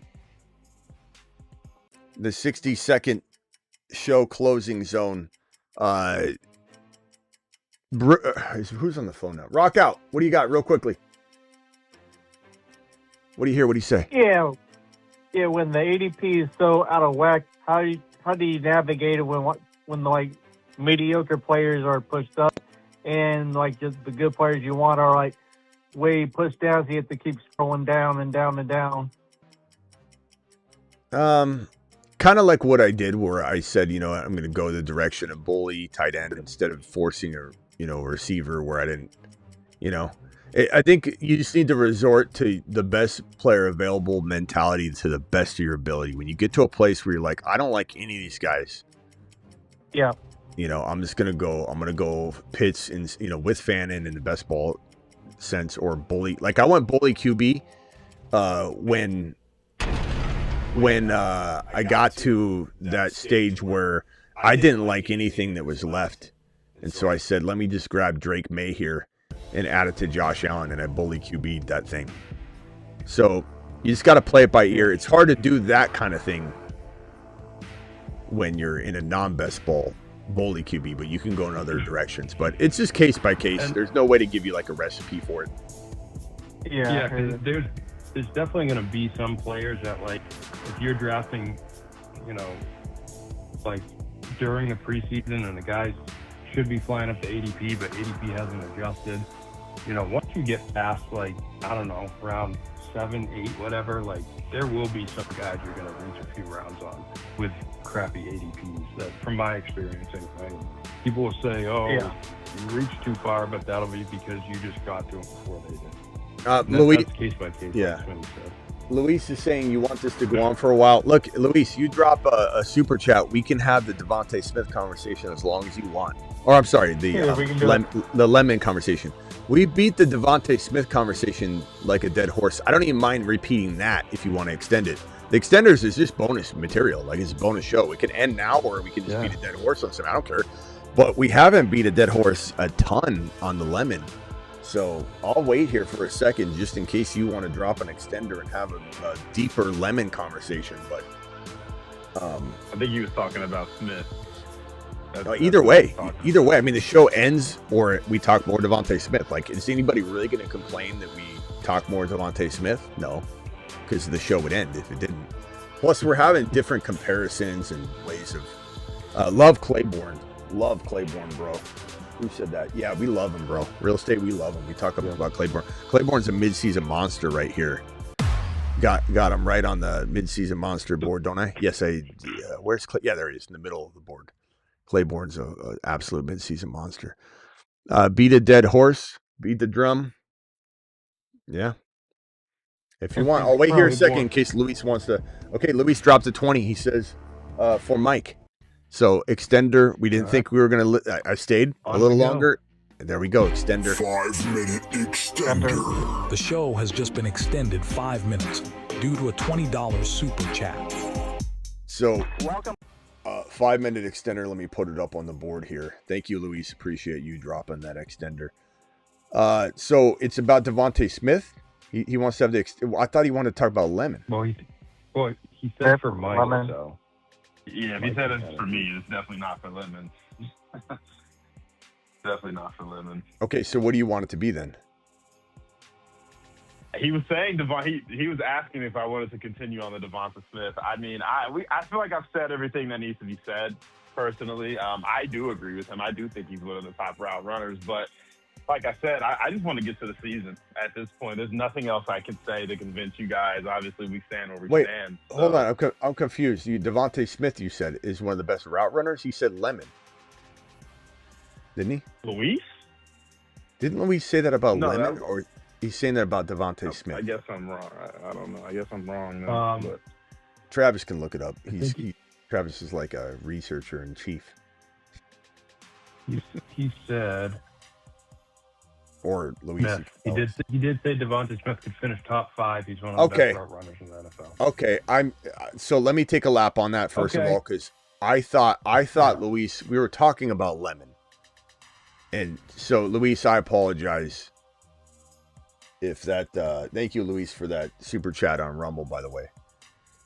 I thought we're in the middle of a Lemon conversation, so I'll take a lap on misunderstanding that. Hold on, let me just take my quick lap. For thinking he meant a player that has never taken a snap in the league that we don't even think is all that. But let me also just now belly laugh again because Devontae Smith is not one of the best route runners. He's not. He's a great player. He's a great player. I hate this. I hate that you guys make me talk down Devontae Smith. It drives me nuts because I like him. I love Devontae Smith. I love him. I promoted him so much when he was coming into the league because people said he wouldn't make it at his size. And I said, just watch. He's so good off the line. And he is good off the line. He's fantastic. But this expectation of 3.3 ADP, which is where it's climbing. This is not like a one-off scenario where some people on the show are a little higher than they should be on him or something like that. No, au contraire. His ADP is sitting here right at 3.3, and I don't even know if that's actually updated. Let me pull up Underdog and just see if that has changed since last night. But it's just ridiculous ADP. There's no reason for you to draft Devontae Smith at 3.3 overall. Let me see if it's climbed. Hold on. Hopefully it's fallen. 26 overall. He moved to 3.2, bro. No, yeah, 3.2. He moved to 3.2. His ADP's now at 3.2. He's climbing. I told you he's climbing. I told you he's climbing. Inching toward the second round is crazy. I mean, what point? Crazy right now. Let me ask you, Mike. But you said you wouldn't take him there. He changed it. Man, we've been saying, yeah, I was gonna say we've been on that for a while. I said I will take him at his current ADP at this point. Okay, so unless he goes into the second round, he goes into the second round, and that's just like, you know, what? That's two. We're 2 picks away, though. We're 2, 3. I will take him in the third. I will take. Yeah, I'm not gonna take him over Jeremiah Love. Okay, but in the third round, yeah. What if he's 2.11? You're out. You're just like 2.11. Yeah, sorry, 2.11. The players back up. Yeah, I mean, we're getting very close. Yeah, you put the players back up. I have to see. But yeah. But like I think he's going to dominate this year. But listen to what you're saying. Listen to what you're saying though. Like he goes up 2 more picks and you're out. But yet he's so amazing. Like if you came to me and said, Smitty, I don't like Jeremiah Love at all, and I'm taking it at 3.3. But he climbs to 2.10. And I love him as much as I love Jeremiah Love. I'm not drafting him because he climbs 2. You literally don't realize that you're already past the point where you should draft him. And your mind is telling you, hey, alarm bells, bro. Don't do this. What are you doing? He climbs 2 picks and you finally feel the pinch. You're pinching yourself. You finally feel because it. we're at the peak of his Yeah, value to me. To but the you point still- where I have to even make a logical decision. And But say, you're still okay, arguing I it can't with the take him over passion. Jeremiah Love. But you're arguing it with the passion that it's not at that peak. That's the problem. You were still just as excited about him as you were 5, 6 ADP slots ago. You're not, your tone's not changing at all. Like, I like him here. Like, let me give you an example. If Tootin's going 5.5, 5.2, 5, I love it. I like when Tootin's sitting there in the 5th round. I'm ear to ear. I almost have to contain myself. I'm so excited. It feels like a kid at Christmas. And if he started inching into the 3rd round, I'm not sitting here going, love Tootin. Tootin's going. I'm going to start going, man, I used to love where we got Tootin. Now it's like, I like it, but I'm like borderline not sure I can do this. Like I'm borderline getting to that point where I don't think you're not talking like that at all. You're talking as if things are still absolute glory. There's no dip in value. Like he is less valuable at 3.2 than he should be at 4.1, but you're talking about it as if it's the same. That's undeniable. He's less valuable because people are starting to realize what me and Luis realized, that he's going to have a monster breakout this year. So it's you have to pay up for him. You can't get him and steal him in the 4th round.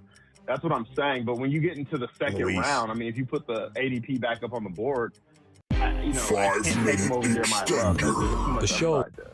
Luis dropped a 20 gifted memberships, which that counts as an extender.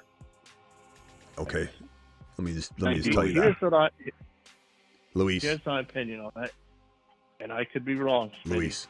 You know how I just asked you about Hurts? You got to go.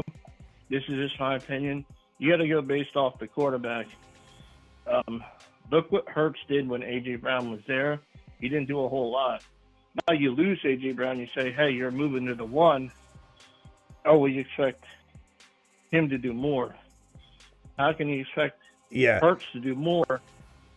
Travis, what percentage do you think AJB played to his level from 1? Like if it was like a battery, and you're trying to say I think AJB was at a what percent of usage of the battery? Like 100% would be what he's about to get fed in New England. We're going to see 100% battery life.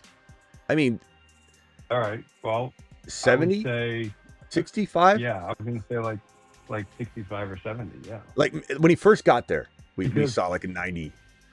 Like it was good, but they've been using him. 2022, he had 145 targets, 88 for 14, 96 and 11. That's kind of what you're looking at this year, give or take. Yeah, I think they're AJB 65% usage, but you're driving a race car.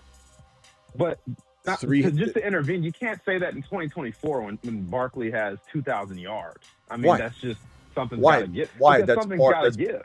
But bro, they're heading more in that direction than they're heading in any other direction they could head in. I disagree. Why? With their running because I don't think Barkley has another 2,000 yard season in him. I don't think you can just hammer him home or he's going to break. They're literally telling us they're going to run the hell out of the ball like they did. Like they're literally telegraphing this though. And then Michael, if that isn't the case, they aren't successful, then they've got to change things in the middle of the season. And it's going to be a little bit chaotic. They're going to be a balance. They're going to more. It's going to be a heavy rush. They're going to more 2 wide receiver sets. They're going to be running the hell out of the ball. And there's not going to be as much.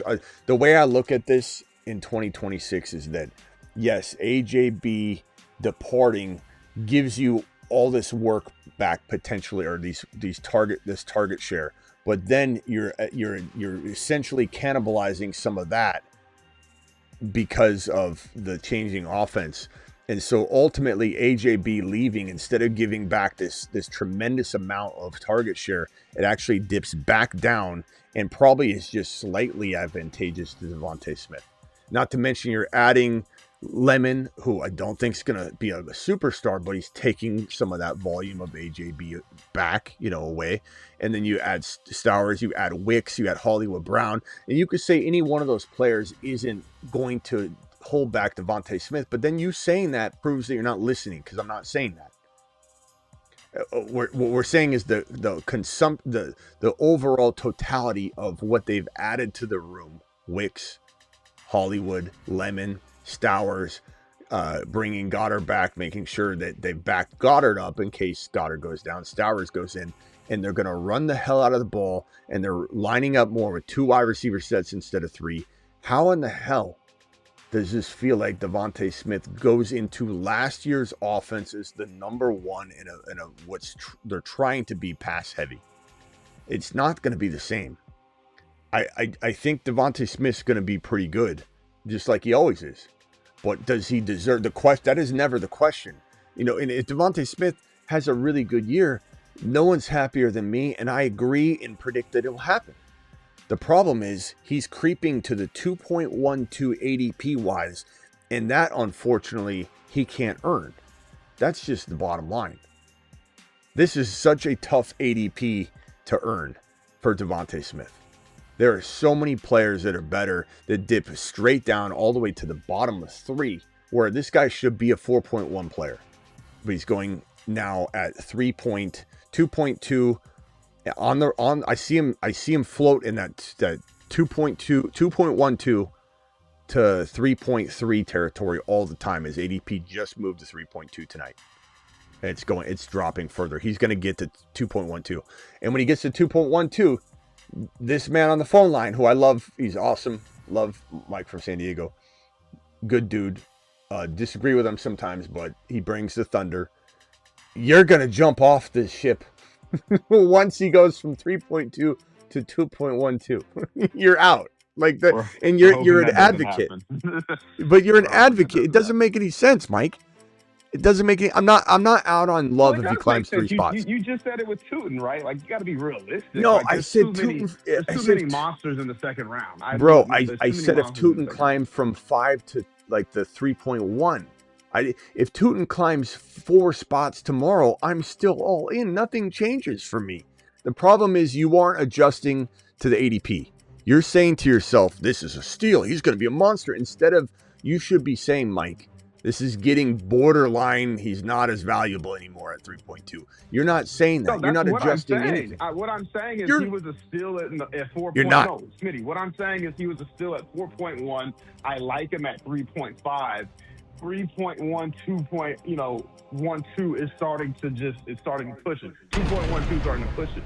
That's what I'm saying. That's exactly what I'm saying. I'm saying, hey, we're getting to the point where I didn't think we would get here. I didn't think we would get to 2.12.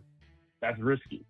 But in the 3rd round, I mean, he's going next to Zay Flowers. Like, it doesn't sound like his argument, Travis, but he's changing it now, which because you're going to bat for him at 3.2 as if there's no like you Because guys are going to see. We're getting to players that are starting to just be obvious. That's why. But now like, you're saying that between moving from 4.1 to 3.5. You know, it's tougher up there at that it's point. crazy. It's crazy. Smitty, how do you feel about Zachariah Branch? Thank you for the super chat. Sorry, E21 that I didn't see this right away. I would say I like him. I think he's got a real shot at being, honestly, I don't know that he's going to be starter worthy though.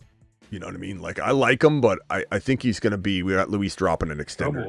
5-minute extender. The show has just been extended. Yeah, I don't know that I can envision. Thank you, Luis, dropping an extender in the YouTube chat. He dropped an extender in Rumble. Now he dropped an extender on YouTube. I'm not really on board like using him anytime soon. But do I think he could become like what Mooney was supposed to become and be pretty like wide receiver 4-5 friendly? Sure. Bye weeks, injuries. And then I think there's room for more. Or let's say London goes down and he just, has a tremendous stretch. Like that's certainly possible. Certainly possible. But I don't know how excited I am about him. Like I don't think I'll be starting him. I'm drafting Malachi Fields and Brazel and those guys before I'm grabbing him. So, but he's got good upside for sure. Love Mike. He knows ball. I love how these two, Mike and Luis, are in the chat going, Luis knows ball. Mike knows ball because they're both saying like that. That's what qualifies if you know ball. If you agree with me, love Mike. He knows ball. Also, Mexico over the Brits. Let's you all be ready for Monday Night Football. USA. When does USA play Monday? It's Monday. That's I can't wait. Yeah, Monday. I read that they got a 5% chance of winning the World Cup. That's crazy. I thought it'd be higher than that. It feels like USA's got a higher odds than that. I don't know if that number's right, but that's what I read. Anyway, but USA, go USA. I can't wait. Thank you, Luis, for extending it. Okay, Travis, go ahead and let me know what you think. Dissect Mike's take, and then rock out if you have anything else, and then Bruce if you have anything else. No, let Rock Out and Bruce go. I don't go. have much else to say on Smith. Go ahead, rock out. Rock out. He's in the building. You know what's crazy? You know what's crazy? Real quickly, I'm sorry, rock out. Like, this is what I don't understand. Like the third round. I'm not saying I do this. I'm not saying I do this. And actually, let me do this. Let me say this after I say, okay, so Josh Allen in round 3, who goes much later than Devontae Smith usually. Like Josh Allen has an ADP of around like 3.5 to 3.7 or 3.8. Like why would you not take Josh Allen 10 times out of 10 over Devontae Smith and then later on get your Devontae Smith comparable? Whether it's BTJ, whether it's anything, it makes no sense whatsoever. When you're in the third round and you pick Devontae Smith over Josh Allen, Devontae Smith over McBride, Devontae Smith over these difference makers. And these difference makers they're there almost every single time Devontae Smith is there at his ADP. Because if his ADP is 3.2, 9 times out of 10, Josh Allen's still on the board. 9 times out of 10, or at least 8 times out of 10, McBride is still on the board. So that's 2 players that are on the board 90% of the time. And you're taking Devontae Smith. Show me a person that takes Devontae Smith over both McBride and Josh Allen. I show you someone that's not finishing first place in their league. I just is one pick later. I just don't get it. Neighbors at 3.7. Devontae Smith versus BTJ. Devontae Smith versus MHJ. Devontae Smith versus not McLaurin. Who's another receiver that's going like DK Metcalf? Devontae Smith versus I'd say Burden, but he's probably going a little earlier than that. Devontae Smith versus I like Pat McMillan as much as Devontae Smith. in the third. It doesn't make any sense. It doesn't make any sense. It doesn't make a lick of sense. Go ahead. I'm sorry, Bruce. Go ahead. And rock out or whoever was talking. That was like a double for Luis, right? It was $50. So. Oh, was it? Yeah, it was $50. Oh, thank you, Travis. $50. So let me add another 6 minutes. Let's add. Oh yeah, double. So we're gonna add 7 minutes. Give a full 7 minutes for Luis's double. 2 extra minutes for the double because they're back to back. They're at the same time. That's on me. Travis, good catch. So that's extender. Bruce, you're live. Thank you, Luis. Luis double. What I don't get is like I understand the Devontae Smith hype. I understand the Zay Flowers hype, but they're backing down from like Rashid Rice, Malik Neighbors. They're letting them guys and they're taking them before that. It makes no sense.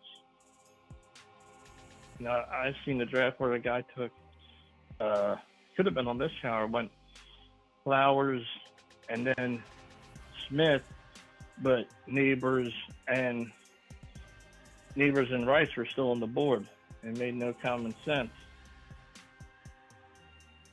Yeah, let me ask Mike. Mike, then over to Rockout. You're drafting. What other players am I missing that make sense for this debate here?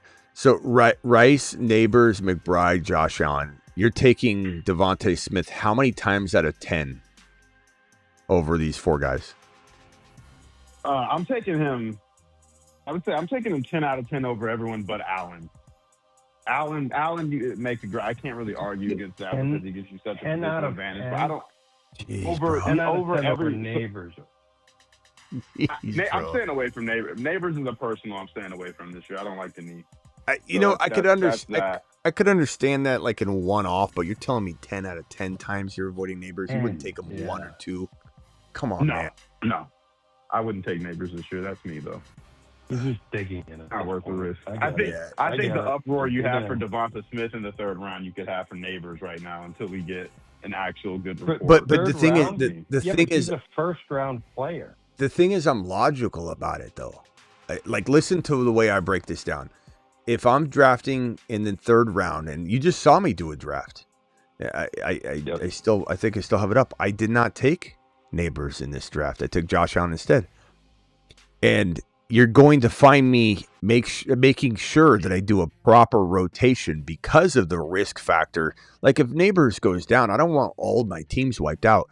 So Neighbors has, I could have taken Neighbors here. Josh Allen, right? So Neighbors, yeah, right here. So I took JJ, Achan, and Josh Allen, and then Neighbors went right after.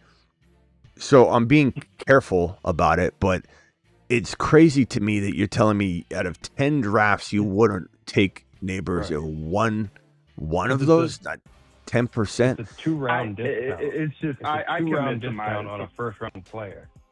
You know? Yeah, no, I understand that. That's fine. I just don't want to. I don't want to deal with the injury stuff right now. That's just me. I get the risk takers who want. Okay, what about McBride? Explain McBride. You're not doing one McBride or Rice draft. I'm gonna say go over the list. Go over the list again. You said Reggie Rice. It's right here. Zay Rice. Flowers. You said Josh. No, Allen. I didn't say Zay Flowers. Rice, Neighbors, McBride, Josh Allen. Okay, I didn't hear McBride. I would take McBride and Allen. Those 2 I can understand because they give you positional advantage over everyone else. But I'm taking Devonta Smith over Neighbors and Rice every time. This season, yes. I think Rice is going to regress a little bit. God, he didn't stick to the McBride. What if we look at it from this too? Like, because if you're taking Smith in the 3rd, then who you taking in the 4th? What if you can get Ibuka in the 4th? So if you take Ibuka in the 4th, you can then get a better running back or something, like, an ETN, a Javonte.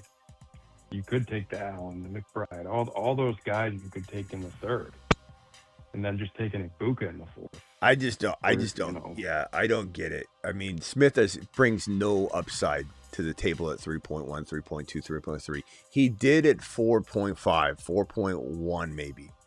That's where you're getting a player there. You're like, okay, what if he gets 1,250, 1,300 yards and 10 scores?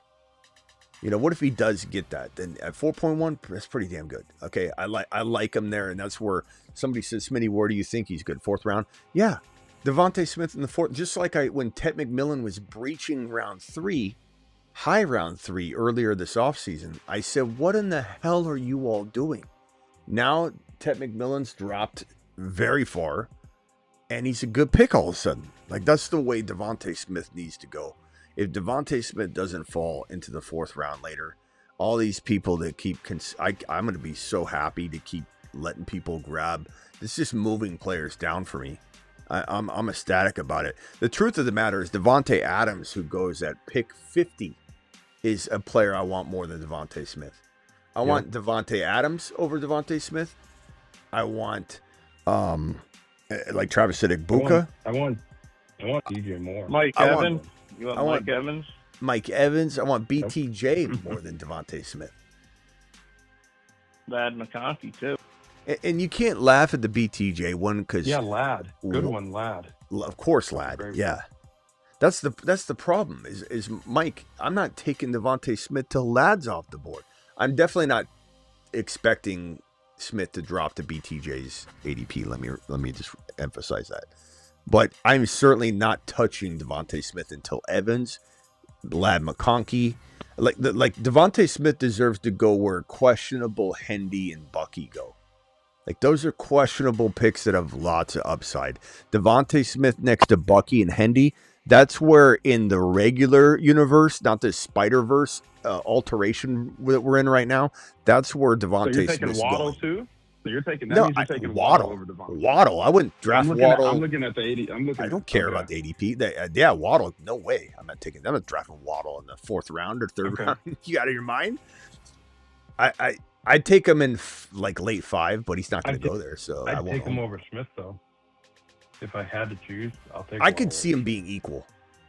I could see Smith and Waddle being very equal. I think they're very close. Yeah. This is just madness.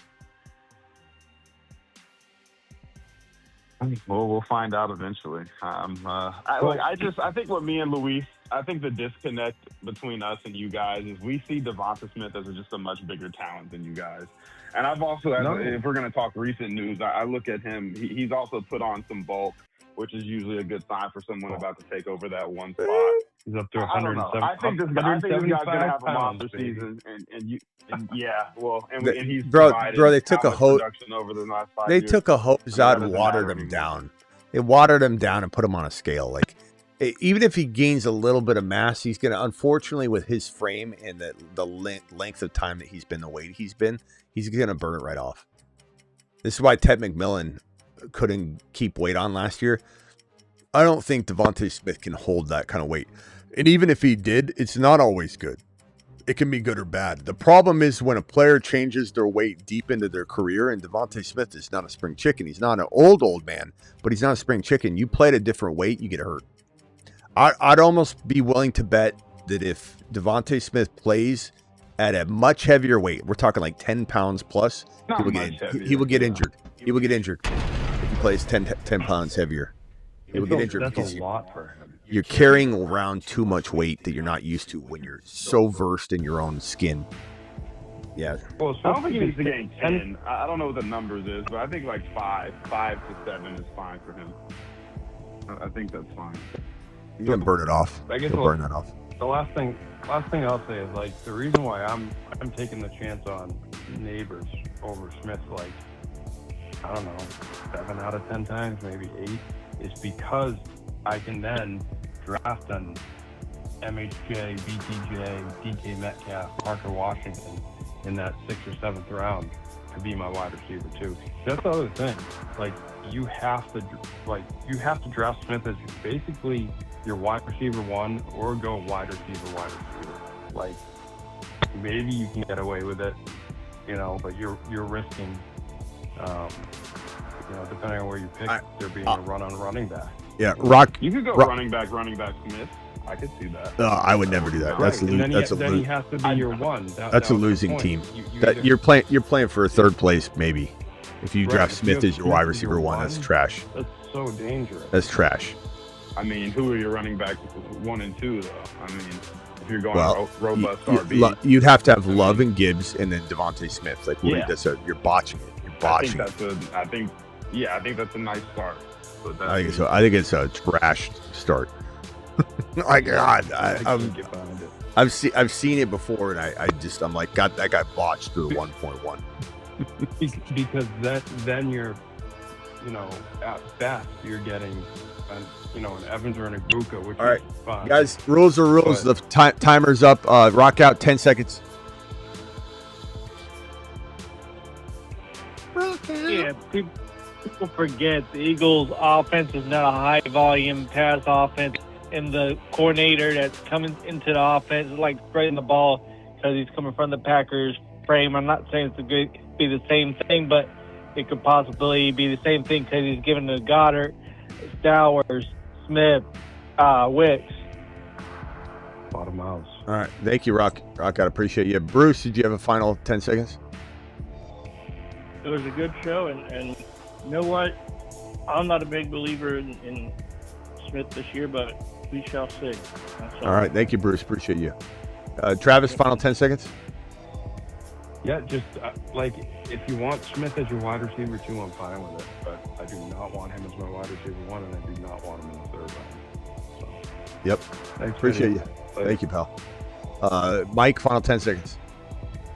Final word to counter Rock out. Those Green Bay Packers teams, they didn't have an alpha to feed, so they had to spread the ball around.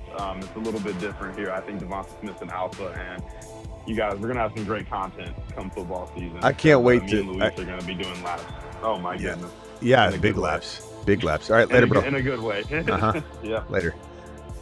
It's so funny because he says big laps, but he literally 2 ADP spots and he's out.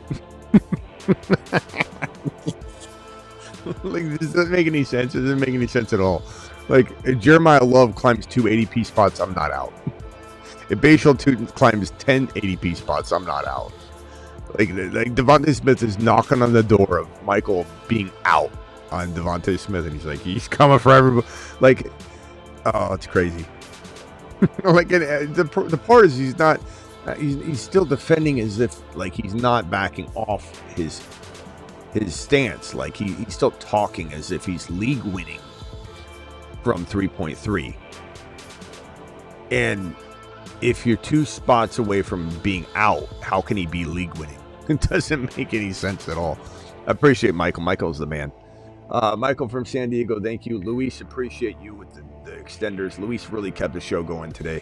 Everybody give Luis a thanks, please. Luis, $50 super chat. B9M, appreciate you. Joseph, appreciate you extending the show. Mike from San Diego, appreciate you extending the show. Calvin, appreciate your super chat. Ty, thank you for your super chat. Jaime, thank you for your super chat. Jordan, thank you for your super chat. And then Luis dropping the Rumble $20 super chat. Rumble's over 17K, by the way. See you all tomorrow. Appreciate every single one of you.